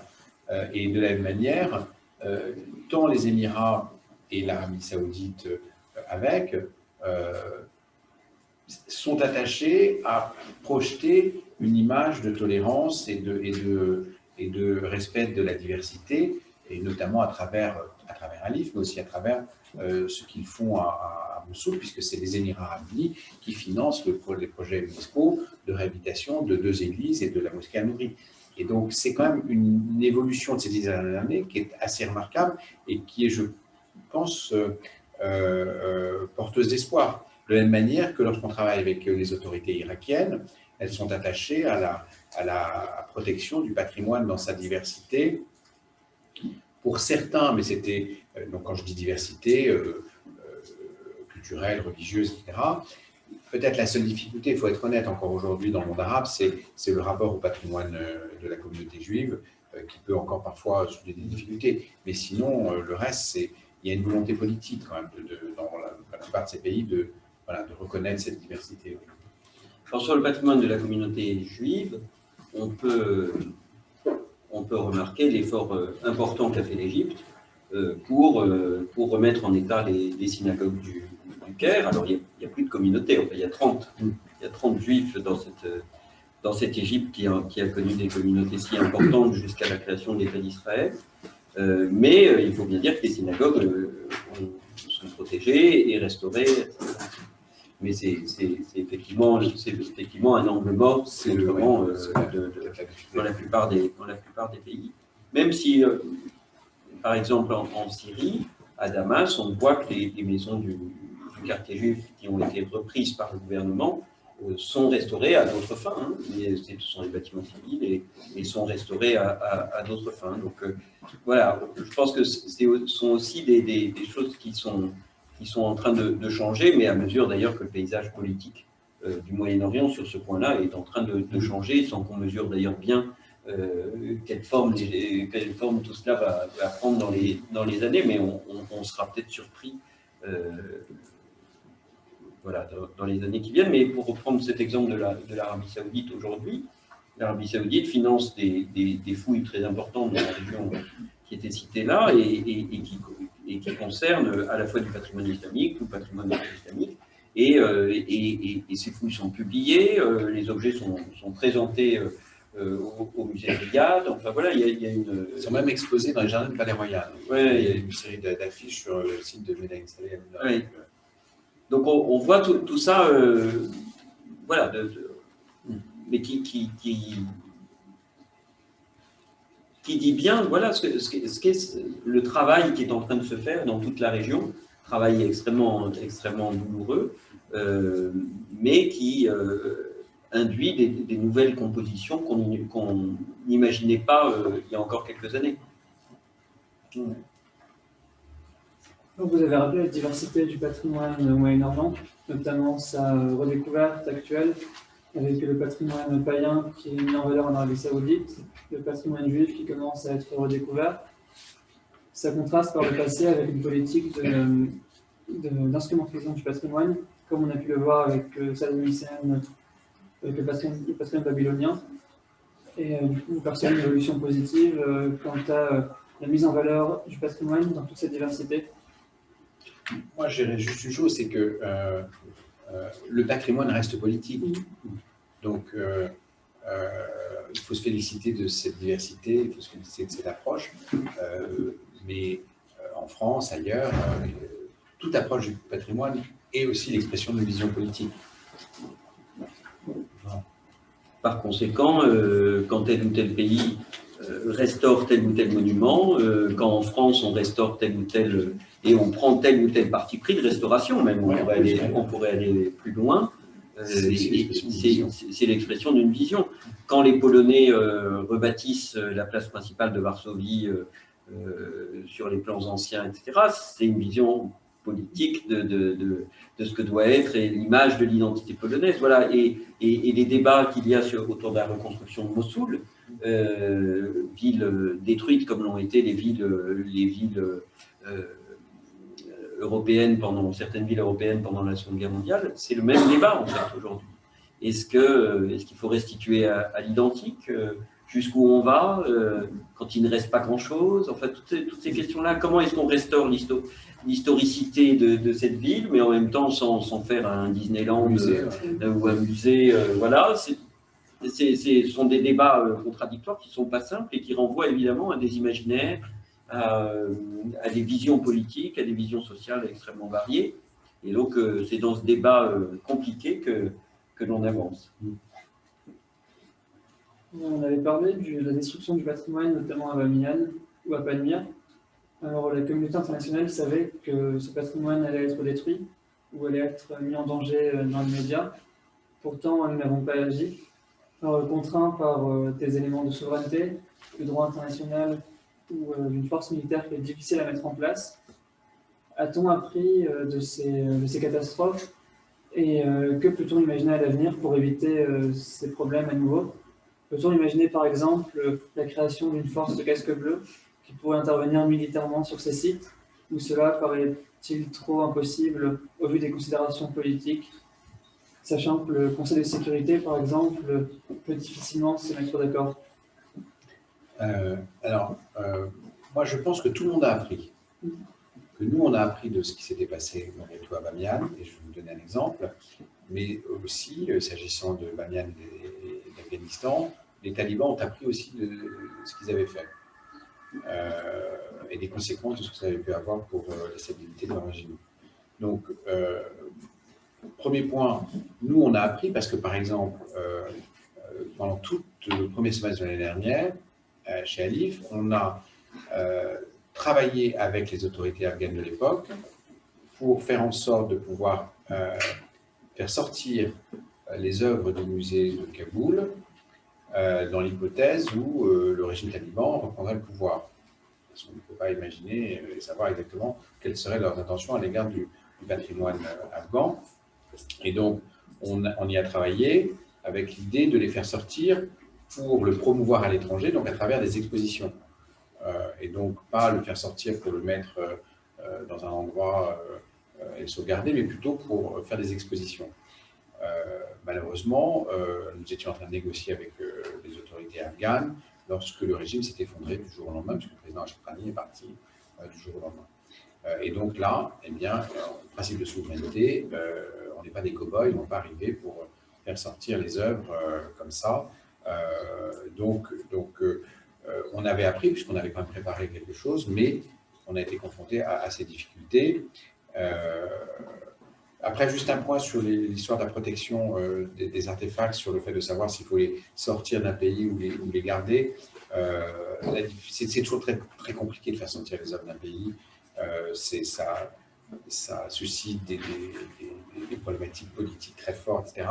Et donc, c'est vrai que là, le cas était particulier et donc on pouvait décider de les faire sortir sous forme de prêt. En revanche, c'est vrai qu'on essaiera plutôt de les protéger sur place ou alors de les protéger dans un autre endroit dans le pays. Mais les faire sortir d'un pays, c'est toujours quand même très compliqué. Donc ça, c'est la première chose. Et la deuxième chose, c'est que les talibans semblent avoir compris l'impact négatif qu'avait eu pour leur image la destruction des villas de Bamiyan. Et qu'aujourd'hui, ils ne semblent pas s'attaquer au patrimoine matériel, donc au patrimoine muséal, aux sites archéologiques. Nous, moi je suis ça au quotidien, on a des retours de visites du musée par le ministre de la Culture, qui est aussi porte-parole. Donc on voit bien l'importance qu'ils attachent à l'image qu'ils vont donner sur ces questions-là. Mais en revanche, il apparaît qu'ils ne souhaitent pas et qu'ils peuvent atteindre le patrimoine immatériel, notamment la musique, qui est vraiment un élément très fort dans cette réaction qu'ils peuvent encore avoir à l'égard du patrimoine. Et nous, on a un exemple, par exemple, très symbolique. On a soutenu la documentation d'un patrimoine précis qui était la fabrication de luth afghan. Et donc, moi j'ai rencontré ce monsieur qui est le dernier fabricant de luth afghan, qui est ce qu'on appelle le tambor. On l'a documenté, on l'a filmé, etc. Eh bien, en août dernier, après la prise de pouvoir, son atelier a été détruit. Et ce monsieur, en principe, est sorti et maintenant se retrouve dans les Balkans. Donc, voilà. Donc, il faut encore voir ce qui va se passer. Pour l'instant, on est partagé. Mais nous, en ce qui nous concerne à l'IF, on a plein de projets en Afghanistan. On travaille très bien en Afghanistan. On va voir. Est-ce qu'il ne faut pas malgré tout continuer? Parce que notre mission première, c'est quand même de protéger le patrimoine, sans doute en posant des conditions. Mais peut-être qu'il faut quand même rester pour le protéger. Le droit international aussi a progressé. Bon, la destruction du patrimoine relève le plus souvent des crimes de guerre. Et il y a eu des condamnations, notamment pour le Mali, sur ce fondement-là. Donc ça, c'est un point. Vous savez que le multilatéralisme aujourd'hui est fragile. Vous avez cité le blocage du Conseil de sécurité, mais on n'est plus dans un moment d'un multilatéralisme très actif. Il est assez grippé par les ambitions nationales des uns et des autres. Donc, il est difficile d'agir dans ce cadre. Et pourtant, il faut continuer à l'alimenter et à faire en sorte qu'il y ait des prises de conscience progressives qui se fassent. Moi, je ne crois pas et peut-être que ce n'est pas d'ailleurs souhaitable, qu'on aura une force d'interposition sur ces questions-là, parce que, vous savez, dans ces crises, et la première chose, c'est d'abord ce sont les hommes et les femmes qui sont là, qu'il faut nourrir, soigner, etc. Donc la question du patrimoine, elle vient toujours un tout petit peu en retrait par rapport à cela, tout en n'étant pas si éloigné que cela. Moi, j'ai été frappé dans la plaine de Ninive, par exemple, où j'ai été pris quelques temps après la libération de Mossoul, et je me disais, mais avec mes histoires de patrimoine, les gens ont quand même autre chose à penser quand il n'y a plus d'électricité, plus d'adduction d'eau, etc. Et en fait, la réaction plutôt des gens de Mossoul et de la plaine de Ninive, c'était de dire, parce que moi je vais poser là un peu la question en silence, c'est de dire, non, ça fait partie de la reconstruction du village, d'avoir un lieu communautaire où s'abriter, de retrouver un peu les formes de vie qui préexistaient. Et donc c'est évidemment peut-être un peu en deuxième rideau, mais pas si loin du premier rideau. Et donc je pense qu'on doit avancer comme ça, c'est-à-dire un peu pas à pas, en essayant de dialoguer avec tout le monde, en essayant aussi de bien diffuser une logique de connaissance du patrimoine préalable. Ça, je crois que c'est essentiel, c'est-à-dire que, pour prendre le cas d'une ville comme Alep, voilà, qui a souffert terriblement de la guerre, eh bien, les inventaires du patrimoine mobilier qui se trouvait à Alep sont très fragmentaires. Les inventaires n'ont pas toujours été faits dans les lieux de culte, dans les bâtiments civils, ou alors ils ont été faits par tel universitaire dont le sujet de thèse était ceci ou cela, et qui a emmené avec lui l'inventaire dans son université de Pennsylvanie ou son université de Hollande ou de l'université française. Et en fait, on a du mal à retrouver cette pièce de puzzle et à bien connaître ce qui a été détruit, ce qui est aussi évidemment de la prévention pour la lutte contre les trafics, parce que bien souvent, en fait, la principale cause des trafics, c'est qu'on ne sait même pas ce qui a été volé. On ne sait même pas ce qui a été pris, puisqu'on n'avait pas d'inventaire précis. Donc ce travail-là, c'est un travail qui est moins fracassant, évidemment, qu'une déclaration forte en disant il y aura, comment dire, on disait pardon, les mots me manquent, mais les interventions militaires, on a un droit d'ingérence patrimoniale.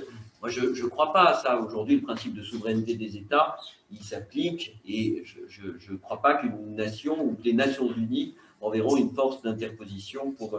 mais je crois que les populations locales, dans un contexte particulier, peuvent aussi agir pour défendre leur patrimoine pendant les conflits, qu'on peut aussi agir auprès des nations dans le cadre de conflits armés. Vous savez que c'est le rôle du bouclier bleu. Eh bien, on ne détruise pas les sites culturels où on les protège, et ce sont des choses possibles. Et j'en veux pour preuve, encore une fois, je recite cet exemple, même s'il n'est pas toujours bien aimé en France, mais l'action de la Direction générale des antiquités et des musées syriennes en allant chercher des mosaïques dans des coins qui étaient en zone de guerre, en allant retirer de tels petits musées les collections pour les mettre à l'abri de façon durable, ça a permis quand même de sauver énormément de collections et de les préserver. Donc c'est ce travail un peu de terrain, de conviction et d'attention de tous qui, à mon avis, permet plus sûrement la préservation du patrimoine sur le long terme, ce travail de prévention en quelque sorte, que des déclarations un peu fortes. Ceci dit, encore une fois, quand on est capable d'identifier et d'arrêter le destructeur, eh bien, on a les moyens aujourd'hui pour le punir. Et il faut le faire. Et ça a été fait. Peut-être rebondir sur 3 points. Prévention, Charles a raison, c'est sans doute un des éléments absolument nécessaires si on veut, en prévenant mieux, en protégeant mieux, en documentant mieux, on sera en mesure de lutter plus efficacement contre le pillage, contre les conséquences d'une destruction. Un exemple, nous, on a soutenu cette dame que vous avez vu tout à l'heure, la directrice du musée d'Abidjan, qui, il y a 2 ans, m'a appelé en disant vous savez, il y a 10 ans, il y a eu une élection présidentielle en Côte d'Ivoire, et ça a entraîné des mouvements sociaux et politiques importants. Mon musée a été pillé. Dans 1 an, il y a une élection présidentielle. Aidez-moi à sécuriser ma collection de façon à ce que ça ne se reproduise pas. Et c'est ce qu'on a fait de manière très agile avec elle, très bien, et ça s'est très bien passé. Heureusement, les élections présidentielles, il y a quelques mois, n'ont pas eu les mêmes conséquences, mais au moins, elle était prévenue de cela. La deuxième chose, c'est que, s'agissant des casques bleus, sans doute pas, mais en revanche, une sensibilisation de l'armée à la protection du patrimoine, c'est quelque chose de très important. C'est quelque chose qui se fait de plus en plus. Il faut que, à la fois, par exemple, quand on bombarde une ville, on sache où sont les endroits patrimoniaux les plus importants, de la même manière que lorsqu'on est en patrouille au Sahel, dans le Sahel, on sache que tel ou tel site est un monument important. Et le 3e point que je voulais relever, c'est ce que disait Charles sur le fait que le patrimoine n'est souvent pas prioritaire. Ce qu'on peut observer, c'est que, il y a quand même une prise de conscience importante au niveau des Nations Unies avec la résolution de 2017 sur l'importance du patrimoine dans les zones en conflit et la nécessité de le protéger, qui était à la fois la conséquence de tout ce qui s'était passé, ces destructions massives, et puis aussi, c'est à ce moment-là qu'Alif est né. Donc Alif était l'expression de toutes ces pensées. Et quand vous regardez aujourd'hui l'Union européenne, s'intéresse de plus en plus au patrimoine dans ses relations internationales. Il y a eu 3 ou 4 conclusions des conseils des ministres de l'Union européenne qui ont appelé l'attention sur cette question-là, ce qui nous amène d'ailleurs à être en discussion avec l'Union européenne pour savoir si elle va nous financer. Pour autant, toujours, il y a de mon point de vue une inégalité entre le patrimoine dans les pays développés et le patrimoine dans les pays en voie de développement ou en guerre.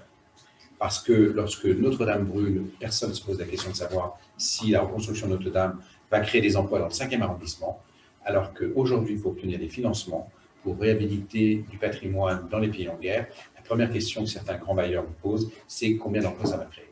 Voilà. Et donc, il y a quand même une inégalité face au patrimoine qui me paraît inacceptable, parce que le patrimoine, c'est aussi une valeur en soi, c'est aussi quelque chose qui a de l'importance en soi, et pas uniquement pour ce que ça peut entraîner en termes de création d'emplois, de dialogue, etc. Ça, comme le disait Tom Kaplan, pardon-moi, mais c'est le mystère de la beauté, voilà, c'est aussi le mystère de notre humanité. Oui, c'est ça qui est en jeu. Et moi, je me souviens, j'ai pris mes fonctions de directeur de l'Institut national du patrimoine le jour de l'incendie de Notre-Dame. Et le lendemain, je rencontrais pour la première fois la promotion des élèves conservateurs, qui étaient évidemment très, très émus de ce qui s'était passé, qui pour certains avaient passé la nuit au chevet de la cathédrale. Et je leur ai dit, bah, c'est intéressant parce que pour la première fois, peut-être, vous ressentez à quel point votre travail n'est pas un travail secondaire, n'est pas un travail là encore de second rideau dans l'action de l'État, mais à travers la ferveur qui a entouré la cathédrale pendant cette nuit, ferveur des habitants, ferveur nationale, internationale, vous avez senti votre rôle de gardien de ce patrimoine et combien d'ailleurs un tel drame devait être discuté, comprendre ce qui s'était passé, et notamment en termes de politique publique. Mais ça veut dire l'éminente responsabilité de ceux qui conservent un patrimoine localement, c'est que ce patrimoine, ils le conservent évidemment dans le cadre des règles qui sont les règles d'un État, mais ils le conservent aussi dans le cadre des obligations internationales contractées par l'État auquel ils appartiennent, vis-à-vis de la communauté internationale. Ils le conservent pour l'ensemble du monde. Et je trouve que c'est l'éminente beauté, là encore, de ce travail que font les conservateurs, notamment au service du patrimoine, que d'être voilà, responsable vis-à-vis de la nation, mais aussi du monde entier de la préservation de ce patrimoine. D'accord. Merci beaucoup pour cet échange, c'était très instructif pour nous. On va essayer maintenant de passer à un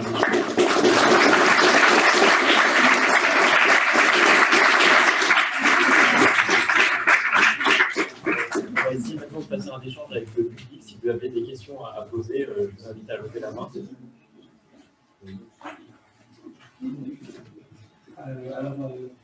C'est une question qui m'avait ému, mais bon, peut-être que la réflexion derrière n'était pas très évidente, parce que ça concerne Trump en janvier 2020, lorsqu'il y a eu une tension entre une nouvelle tension après l'assassinat du général Soleimani entre le États-Unis et l'Iran. Je me souviens très bien que Trump avait dit on a une liste de tout le patrimoine iranien et au moindre faux pas, on bombarde dessus.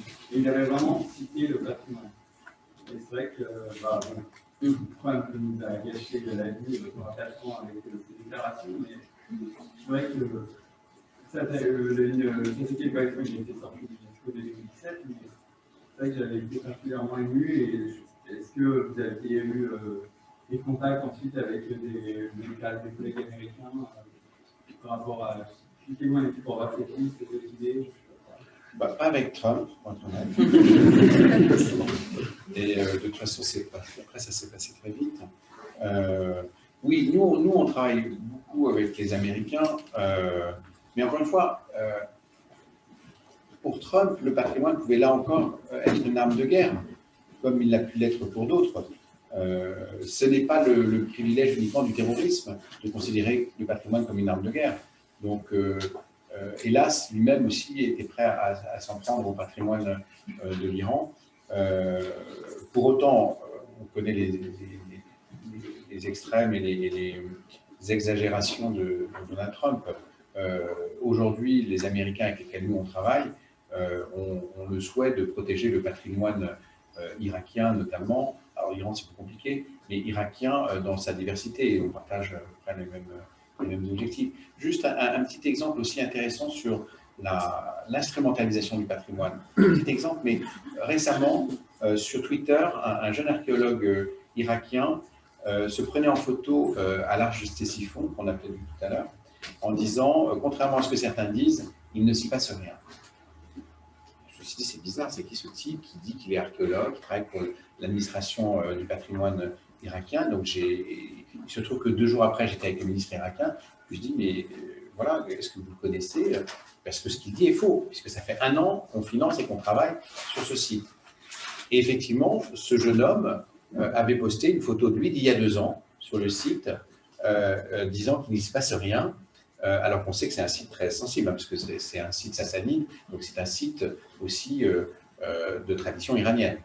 Et donc aujourd'hui, on a nous posté des photos réelles de ce qui s'y passe, puisqu'on est en train de financer la reconstruction, la construction d'un échafaudage pour soutenir l'arche de Ctésiphon, qui est la plus grande arche de terre et de briques de terre au monde de la période avant moderne.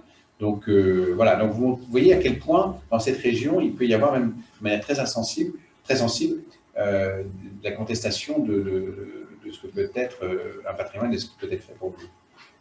Mais pour reprendre effectivement ce que dit Trump, ça me fait penser, vous voyez, si vous prenez des exemples anciens, dans la civilisation romaine, vous avez à la fois la destruction radicale de Carthage, de tous ces monuments, et on jette du sel sur la ville pour que rien ne renaisse. Et puis vous avez un certain nombre d'auteurs latins, dont Cicéron, qui disent il ne faut jamais détruire les monuments sacrés de l'adversaire, parce que d'abord, en gros, ça ne se fait pas, et puis deuxièmement, en plus c'est contre-productif parce que ça entraîne la haine et ça se retourne contre soi.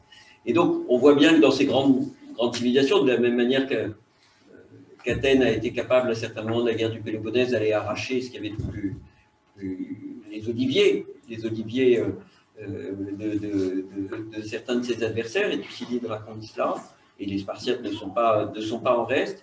Eh bien, ces civilisations extrêmement brillantes sont capables aussi d'arracher ce qui fonde la civilisation sur le très long terme de son adversaire. Et donc, je pense qu'on est partagé. En fait, ce qui est intéressant dans tout ça, mais c'est la même chose dans les conflits, c'est-à-dire qu'il faut bien envisager, voir que nous nourrissons le même...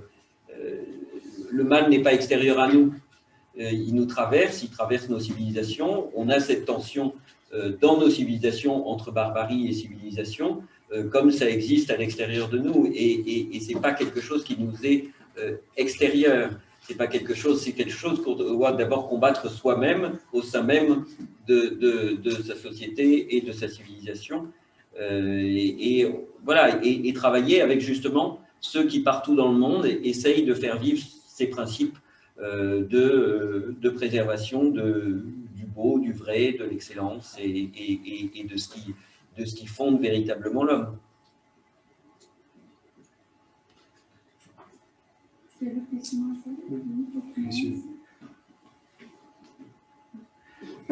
Déjà, bonsoir. Je me posais une question sans vouloir être pessimiste. Est-ce que, a fortiori, malgré tout ce qui est mis en place, avec le fait que les conflits armés soient toujours existants, l'urbanisation qui, comme vous l'avez expliqué, je reprends ma question sur le parce que là, j'ai noté exprès.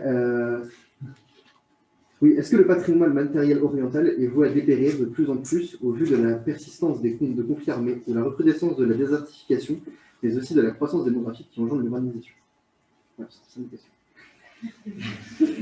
Sans vouloir être pessimiste, encore une fois. C'est dit. Moi, je dirais que, un peu comme on le disait tout à l'heure, c'est comme toutes ces périodes de crise, comme l'a été la Révolution française, avec ce mélange de vandalisme et de destruction et d'attention au patrimoine, peut-être qu'on n'a jamais été aussi concerné aussi par la préservation de ce patrimoine, ici en Europe, mais dans les pays eux-mêmes. Et donc, il y a une conscience patrimoniale forte, dont certains disent qu'elle est même une entrée dans la sécularisation, ce qui est discutable à mon avis. Ce qui, à mon avis, est, parce que ce serait penser le chemin de la patrimonialisation comme étant forcément celui de l'Europe. Je ne crois pas que ce soit forcément le cas, mais en tout cas, il y a ce chemin qui est en train de se faire. trouve des formes spécifiques aux sociétés du Moyen-Orient.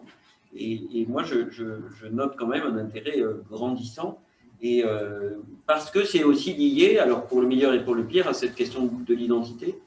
Et donc on voit là aussi pourquoi les gens s'intéressent à ce patrimoine, mais comme le disait Valérie, voilà, tout ça est toujours lié aux politiques, parce que c'est le destin même des sociétés qui est en cause. Moi, je serais moins pessimiste que vous, d'abord parce qu'il faut être toujours un peu optimiste, et puis parce que finalement, ce qui s'est passé ces 10 dernières années a entraîné une prise de conscience, et je pense qu'aujourd'hui, encore une fois, on le voit bien, quand je vous disais, au sein de l'Union européenne, où pour la première fois, les conseils des ministres adoptent des conclusions sur l'importance du patrimoine au Moyen-Orient et ailleurs, ça montre qu'il y a une volonté d'aller contre ces phénomènes. Prise de conscience dans les États avec leurs limites, prise de conscience, je le disais, dans le Golfe, prise de conscience dans les sociétés aussi, une société civile qui est de plus en plus investie en la matière. Par exemple, aujourd'hui, et c'est en partie parce que Alif a été créé, on a des opérateurs, notamment français, qui auparavant ne s'intéressaient pas beaucoup au patrimoine et qui aujourd'hui vont profiter de ce que nous existons pour aller aider à la protection du patrimoine. Donc je pense que il faut être raisonnablement optimiste, sinon on peut fermer la boutique. Si vous regardez par exemple au Liban ce qui se passe, c'est vachement intéressant, parce que dans les mouvements de société civile très actifs, alors bon, il y a plein de questions politiques d'abord, et sociales, et d'organisation, etc. Mais la question du patrimoine et de la protection de l'environnement est une question qui rejaillit très souvent, et qui est nourrie par des gens qui depuis des années agissent pour ça. Un exemple, dans le nord du Liban, vous avez une baie qui est peut-être une des dernières qui n'est pas construite, la baie d'Enfé. Vous avez là un patrimoine de toutes les époques. Vous avez aussi un patrimoine immatériel qui est le travail des sauniers pour faire du sel. Vous avez différentes choses. Eh bien, c'est vraiment autour d'une archéologue qui s'est d'abord battue un peu seule, que se sont agrégés un certain nombre d'acteurs de la société locale, et qu'ils ont réussi à faire pièce à des projets immobiliers extrêmement lourds qui allaient ravager, il faut bien dire, cette baie. Et ces gens l'ont fait en prenant des risques, parce que quand vous mettez en travers d'un certain nombre de puissances immobilières au Liban, vous ne le faites pas sans risque. Et ces gens pourtant sont parvenus à leur fin. Alors à niveau local, mais c'est intéressant de voir que ces mêmes personnes sont aujourd'hui actives dans les mouvements de société civile. Donc il y a des choses qui se nouent comme ça et qui sont à mon avis porteuses d'espoir, et avec des gens qui considèrent que ça fait aussi partie de la transformation de leur société que de prendre en compte ces racines. Regardez la popularité de Stéphane Bern. Il y a 15 ans, le phénomène Stéphane Bern n'existait pas. C'est quand même l'incarnation de l'importance du patrimoine aujourd'hui en France.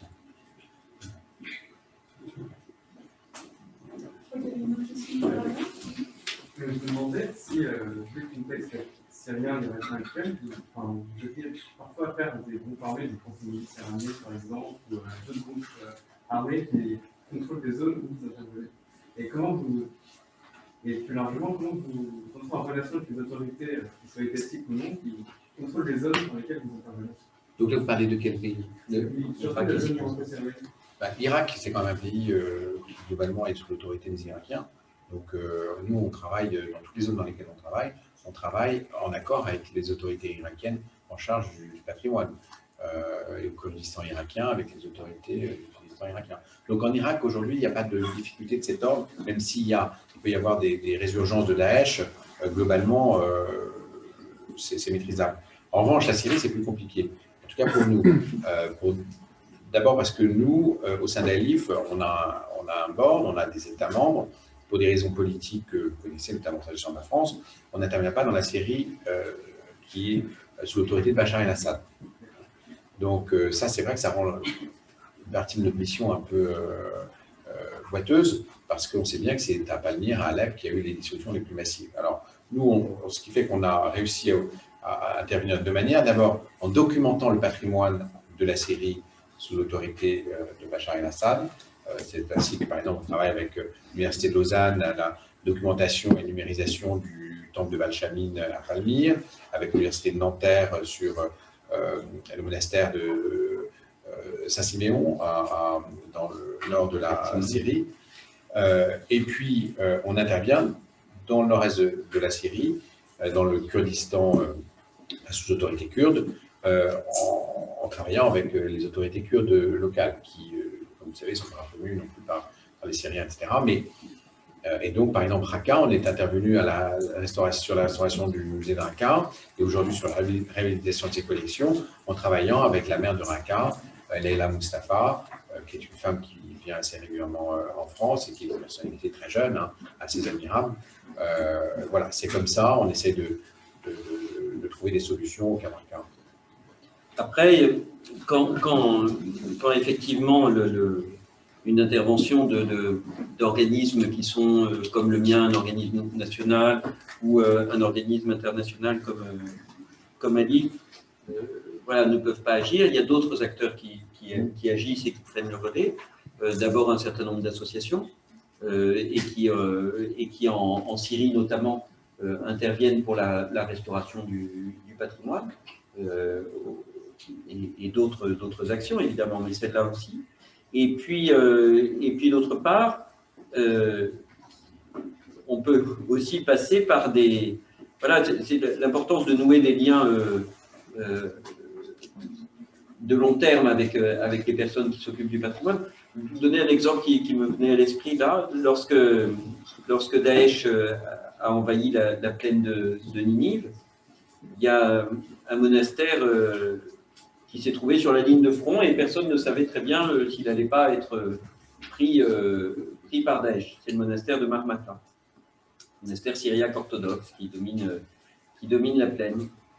Et dans ce monastère, il y a une bibliothèque de près de 500 manuscrits, de manuscrits pour certains médiévaux et jusqu'au XVIIIe siècle.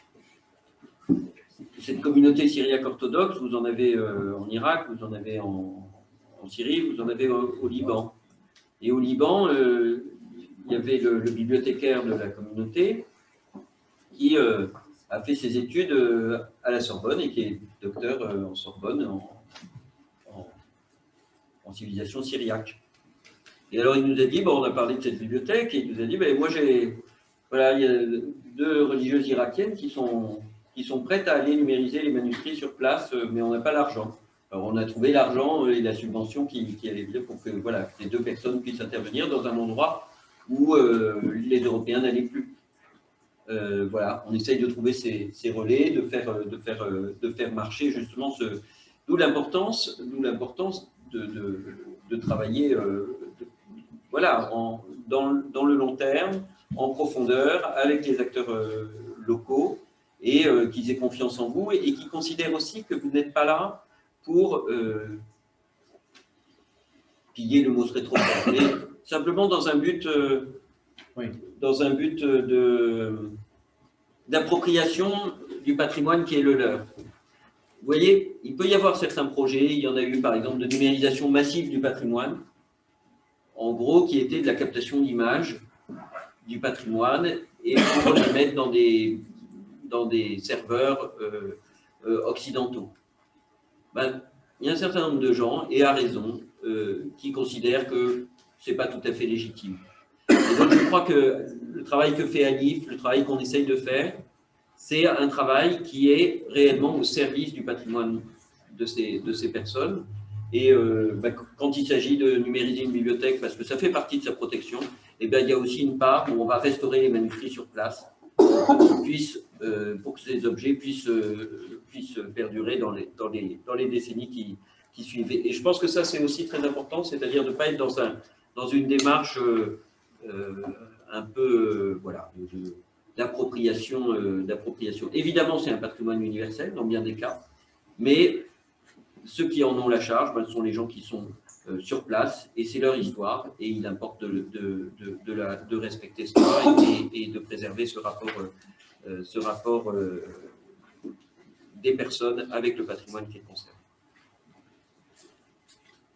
Peut-être une dernière question, parce que désolée. Moi, je me demandais, puisque les États n'ont pas le droit d'intervenir à cause du droit de la souveraineté, pourquoi l'UNESCO n'intervient pas plus que ça, parce que c'est une organisation internationale. Et aussi, je voulais demander, puisqu'aujourd'hui on crée le patrimoine de demain, est-ce que ça ne comble pas le vide qu'on laisse derrière nous par les combats, par exemple? La première question, c'est pourquoi est-ce que l'UNESCO n'intervient pas? Justement, elle qui est censée dépasser le principe de souveraineté nationale. Et puis d'autre part, est-ce que le patrimoine d'aujourd'hui, créé aujourd'hui, ne remplace pas le patrimoine d'hier qui a été détruit? Je suis un peu sourd, hein, c'est juste. Avec les masques, ça. Et je suis un peu sourd. Sur l'UNESCO, je pense que l'UNESCO, comme toute autre organisation internationale, est soumise elle aussi au droit international. Et que par conséquent, elle ne peut pas intervenir là où elle n'a pas l'autorisation d'intervenir des États. Et on l'a vu d'ailleurs au Karabakh et en Azerbaïdjan, où elle a tenté de négocier une mission de documentation, d'évaluation de la situation, et ça a été très difficile, et pour l'instant, on n'a toujours pas obtenu l'accord des Azerbaïdjanais. Comme nous, on a essayé de le faire aussi avec eux. Hein. On avait, juste après la guerre, on a essayé de tenter de convaincre les Azerbaïdjanais d'accepter qu'une équipe vienne au Karabakh pour numériser le patrimoine du Haut-Karabakh, mais ça n'a pas été possible. Quant à la deuxième question, c'est pour toi. Oui, la deuxième question, elle est très intéressante, parce qu'on voit bien que le patrimoine, ce n'est pas simplement le patrimoine antique, le patrimoine médiéval, etc. C'est aussi celui qui est créé, qui remplace en partie effectivement les destructions inévitables que le temps, sans parler des guerres, mais que le temps apporte aux choses. Donc il y a ce mouvement-là, et ce patrimoine même que l'on construit aujourd'hui doit être aussi protégé. J'étais à Dakar en septembre. On est frappé de voir que tout un patrimoine des années 50, 60, 70 est en train de disparaître, là aussi sous la pression urbanistique, etc., et mérite, parce que des architectes tout à fait intéressants ont contribué à cela, et mérite d'être préservés.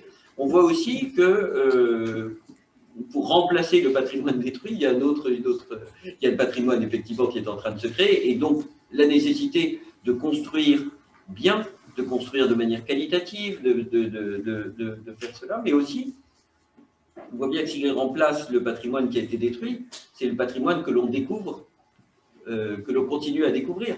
Prenez l'exemple de la Chine.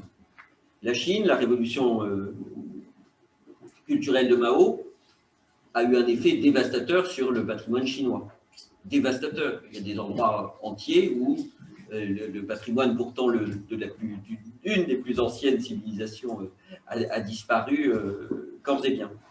Aujourd'hui, il y a un effort monumental en Chine d'archéologie qui fait ressurgir à la surface des choses incroyables, et donc ce patrimoine se réinvente aussi de cette manière-là, d'une manière qu'on n'avait pas prévue. Donc il y a les deux choses, effectivement. Il y a cette question de ce processus de construction, reconstruction, destruction, reconstruction, et puis cette redécouverte, et ça vaut pour l'Afrique. D'ailleurs aussi, on a des découvertes archéologiques passionnantes aujourd'hui en Afrique qui nous font redécouvrir l'histoire du continent et la relire de façon complètement neuve, alors même que l'approche du continent africain avait été jusque-là plutôt une approche ethno, anthropo, etc., et au détriment de la recherche archéologique.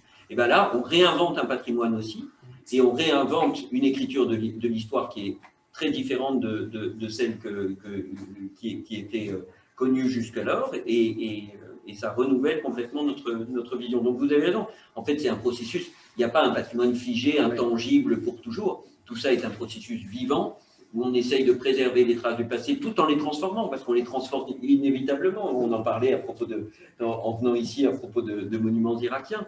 Quand ils ont été détruits et que vous les reconstruisez, vous les reconstruisez dans un état particulier, qui n'est peut-être pas d'ailleurs le dernier état dans lequel ils ont été détruits, parce que ça avait été très abîmé dans les années 50 ou que sais-je, etc. Et donc vous allez choisir. Et donc là aussi, vous faites une reconstruction, et c'est ce mouvement qui est passionnant, mais en ayant le souci de la préservation de l'esprit des lieux et la préservation de ce que chaque génération a essayé d'apporter à la vie commune. Et peut-être juste un dernier exemple auquel j'étais confronté il y a 3 jours à Chypre, justement, où on voit que la notion de patrimoine est une notion malléable et patrimoine, ce qui fait patrimoine finalement pour les uns et les autres. Et on discutait avec des jeunes chercheurs en patrimoine chypriote et qui nous montraient l'ancien aéroport de Nicosie, qui aujourd'hui est fermé parce qu'il est dans ce qu'on appelle la buffer zone, dans la zone interdite d'accès, et il nous expliquait que c'était ça, un patrimoine qu'il voulait faire revivre. Et honnêtement, ce patrimoine des années 70, l'aéroport des années 70, honnêtement, il n'y avait pas grand intérêt architectural, esthétique, etc. Mais c'était pour eux un élément très fort de l'identité de Chypre et de ce qui s'était passé, et donc c'était un bâtiment qui était patrimoine. Nous voilà arrivés au terme de cette conférence très enrichissante. J'espère. Moi, j'ai appris plein de choses. Nous avons permis d'en savoir davantage sur les questions relatives aux enjeux et aux perspectives concernant le patrimoine en zone de conflit, notamment au Moyen-Orient. Merci, messieurs, pour tous les éclaircissements apportés, mais également d'avoir répondu à toutes nos questions de manière claire et précise. Et merci également à notre public pour son attention et pour les questions